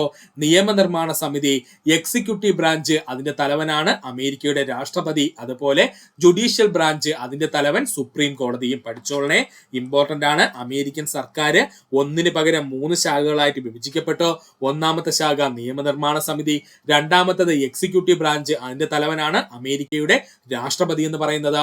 പിന്നെ വരുന്നത് ജുഡീഷ്യൽ ബ്രാഞ്ച് ആണ്, അതിന്റെ തലവൻ സുപ്രീം കോടതിയാണ്. ഇംഗ്ലണ്ടിന് അമേരിക്കയിലെ കോളനികൾ നഷ്ടപ്പെടുകയും അവരുടെ ദേശീയ കടം വലിയ തോതിൽ വർദ്ധിക്കുകയും ചെയ്തു. ഇങ്ങനെ ദേശീയ കടം കൂടിയപ്പോഴാണ് യവന്മാര് വന്നിട്ട് നമ്മുടെ ഇന്ത്യയിൽ വന്നിട്ട് പ്രധാനപ്പെട്ട നികുതികളെല്ലാം കൂട്ടിയൊക്കെ ചെയ്തത് കേട്ടോ. അതൊക്കെ ഇതിന്റെ ബാക്കിൽ ഇങ്ങനെ നടക്കുന്നുണ്ട്. അമേരിക്കൻ വിപ്ലവകാലത്ത് ഫ്രാൻസിന് കനത്ത നഷ്ടമുണ്ടായി. വൻതോതിലുള്ള സൈനിക ചെലവുകളായിരുന്നു ഇതിന് കാരണം. അമേരിക്കൻ വിപ്ലവകാലത്ത് ഫ്രാൻസിന് കനത്ത നഷ്ടമുണ്ടായി. വൻതോതിലുള്ള സൈനിക ചെലവുകളായിരുന്നു ഇതിന് കാരണമെന്ന് പറയുന്നത്. എന്തുകൊണ്ടാ സുഹൃത്തുക്കളെ ഫ്രാൻസിന് നഷ്ടമുണ്ടായെന്ന് പറഞ്ഞത്? ഫ്രാൻസ് ആർക്കെതിരായിരുന്നു? എപ്പോഴും ഈ പറയുന്ന ബ്രിട്ടൻ എന്ന് പറയുന്ന രാജ്യത്തിനെതിരായിരുന്നു. അതുകൊണ്ട് അമേരിക്ക എന്ത് ചെയ്തു? ബ്രിട്ടനെതിരെ വിപ്ലവം നടത്തിയപ്പോൾ ഫ്രാൻസ് എന്ത് ചെയ്തു? ആയുധമായിട്ടും സൈനികമായിട്ടും ധാരാളം സഹായങ്ങൾ ആർക്ക് നൽകി? അമേരിക്കയ്ക്ക് നൽകി. അതോടുകൂടി ഫ്രാൻസ് എന്ത് ചെയ്തു? കുത്തുവാളെടുക്കുകയും ചെയ്തു. ഇംഗ്ലണ്ടിനെതിരെ അമേരിക്കയിൽ സ്വാതന്ത്ര്യ സമരം നടക്കുന്ന കാലത്ത് ഫ്രാൻസ് അമേരിക്കൻ ജനതയ്ക്ക് ധനപരമായ സഹായം നൽകിയത് ഫ്രഞ്ച് ട്രഷറികൾ കാലിയാക്കി. ഇതാണ് ഞാൻ നേരത്തെ പറഞ്ഞത്. ഇംഗ്ലണ്ടിനെതിരെ അമേരിക്ക സ്വാതന്ത്ര്യ സമരം നടത്തുന്ന കാലത്ത് ഫ്രാൻസ് അമേരിക്കൻ ജനതയ്ക്ക് ധനപരമായി സഹായം നൽകിയത് ഫ്രഞ്ച് ട്രഷറികൾ കാലിയാക്കി. ഫ്രാൻസിൽ നടന്ന ഈ സാമ്പത്തിക തകർച്ച രാജവാഴ്ചയുടെ പതനത്തിലേക്ക് നയിച്ചു. ഇത് ഫ്രഞ്ച് വിപ്ലവത്തിൽ കലാശിക്കുകയും ചെയ്തു. ഫ്രാൻസിൽ നടന്ന ഈ സാമ്പത്തിക തകർച്ച രാജവാഴ്ചയുടെ പതനത്തിലേക്ക് നയിച്ചു. ഇത് ഫ്രഞ്ച് വിപ്ലവത്തിൽ കലാശിക്കുകയും ചെയ്തു. അപ്പോ ഇത്രയുമായിരുന്നു നമ്മുടെ അമേരിക്കൻ റവല്യൂഷൻ അല്ലെങ്കിൽ അമേരിക്കൻ വിപ്ലവവുമായിട്ട് ബന്ധപ്പെട്ട് നമുക്ക് പഠിക്കേണ്ടത്. സുഹൃത്തുക്കളെ, അല്പം ഡീപ്പായിട്ടുള്ള ക്ലാസ് തന്നെയാണ്. കാരണം എന്തായിരുന്നാലും സെക്രട്ടേറിയറ്റ് അസിസ്റ്റന്റിന്റെ പ്രിലിംസിനും മെയിൻസിനും കോമൺ ആയിട്ട് വരുന്ന ടോപ്പിക്കാണ് ആരെന്ന് പറയുന്നത് അമേരിക്കൻ റവല്യൂഷൻ അല്ലെങ്കിൽ വേൾഡ് ഹിസ്റ്ററി എന്ന് പറയുന്നത്. അപ്പോൾ പ്രിലിംസിൽ നിന്നും വളരെ ഈസി ആയിട്ടുള്ള ക്വസ്റ്റ്യൻസ് ആയിരിക്കില്ല മെയിൻസിൽ വരുന്നത്. മെയിൻസിൽ ഉറപ്പായിട്ടും PSC അല്പം ടൈറ്റ് ആയിട്ടുള്ള ചോദ്യങ്ങൾ ചോദിക്കും. അതുകൊണ്ടാണ് ഇത്രയും ഡീറ്റെയിൽ ആയിട്ടൊരു ക്ലാസ് നമ്മൾ ചെയ്തത്. ഇത്രയും നേരം ഈ വീഡിയോ കണ്ട സുഹൃത്തുക്കൾ എല്ലാവർക്കും നന്ദി, നമസ്കാരം. നിങ്ങൾക്ക് ഈ വീഡിയോ ഇഷ്ടമായെങ്കിൽ നിങ്ങളുടെ സുഹൃത്തുക്കൾ കൂടി ഒന്ന് ഷെയർ ചെയ്ത് കൊടുക്കുക. അതിനോടൊപ്പം തന്നെ നമ്മുടെ ചാനൽ സബ്സ്ക്രൈബ് ചെയ്ത് സഹായിക്കുക. സബ്സ്ക്രൈബ് ബട്ടണോട് ചേർന്നുള്ള ബെൽ ബട്ടൺ അമർത്തി കഴിഞ്ഞാൽ നമ്മൾ അപ്ലോഡ് ചെയ്യുന്ന വീഡിയോകൾ തന്നെ സുഹൃത്തുക്കളെ നിങ്ങൾ എത്തുന്നതാണ്. സുഹൃത്തുക്കൾ എല്ലാവർക്കും നന്ദി, നമസ്കാരം. നല്ലൊരു ദിവസം. ഈ ചാനലിന്റെ വളർച്ച എന്ന് പറയുന്ന സുഹൃത്തുക്കളെ നിങ്ങളുടെ സബ്സ്ക്രിപ്ഷനും അതിനോടൊപ്പം തന്നെ നിങ്ങളുടെ സപ്പോർട്ടുമാണ്. ഒത്തിരി സുഹൃത്തുക്കൾ ഇപ്പോഴും സബ്സ്ക്രൈബ് ചെയ്യാതെ കാണുന്നുണ്ട്. ദയവ് ചെയ്ത് സബ്സ്ക്രൈബ് ചെയ്ത് ഈ ചാനൽ ഒന്ന് സപ്പോർട്ട് ചെയ്യുക, സഹായിക്കുക.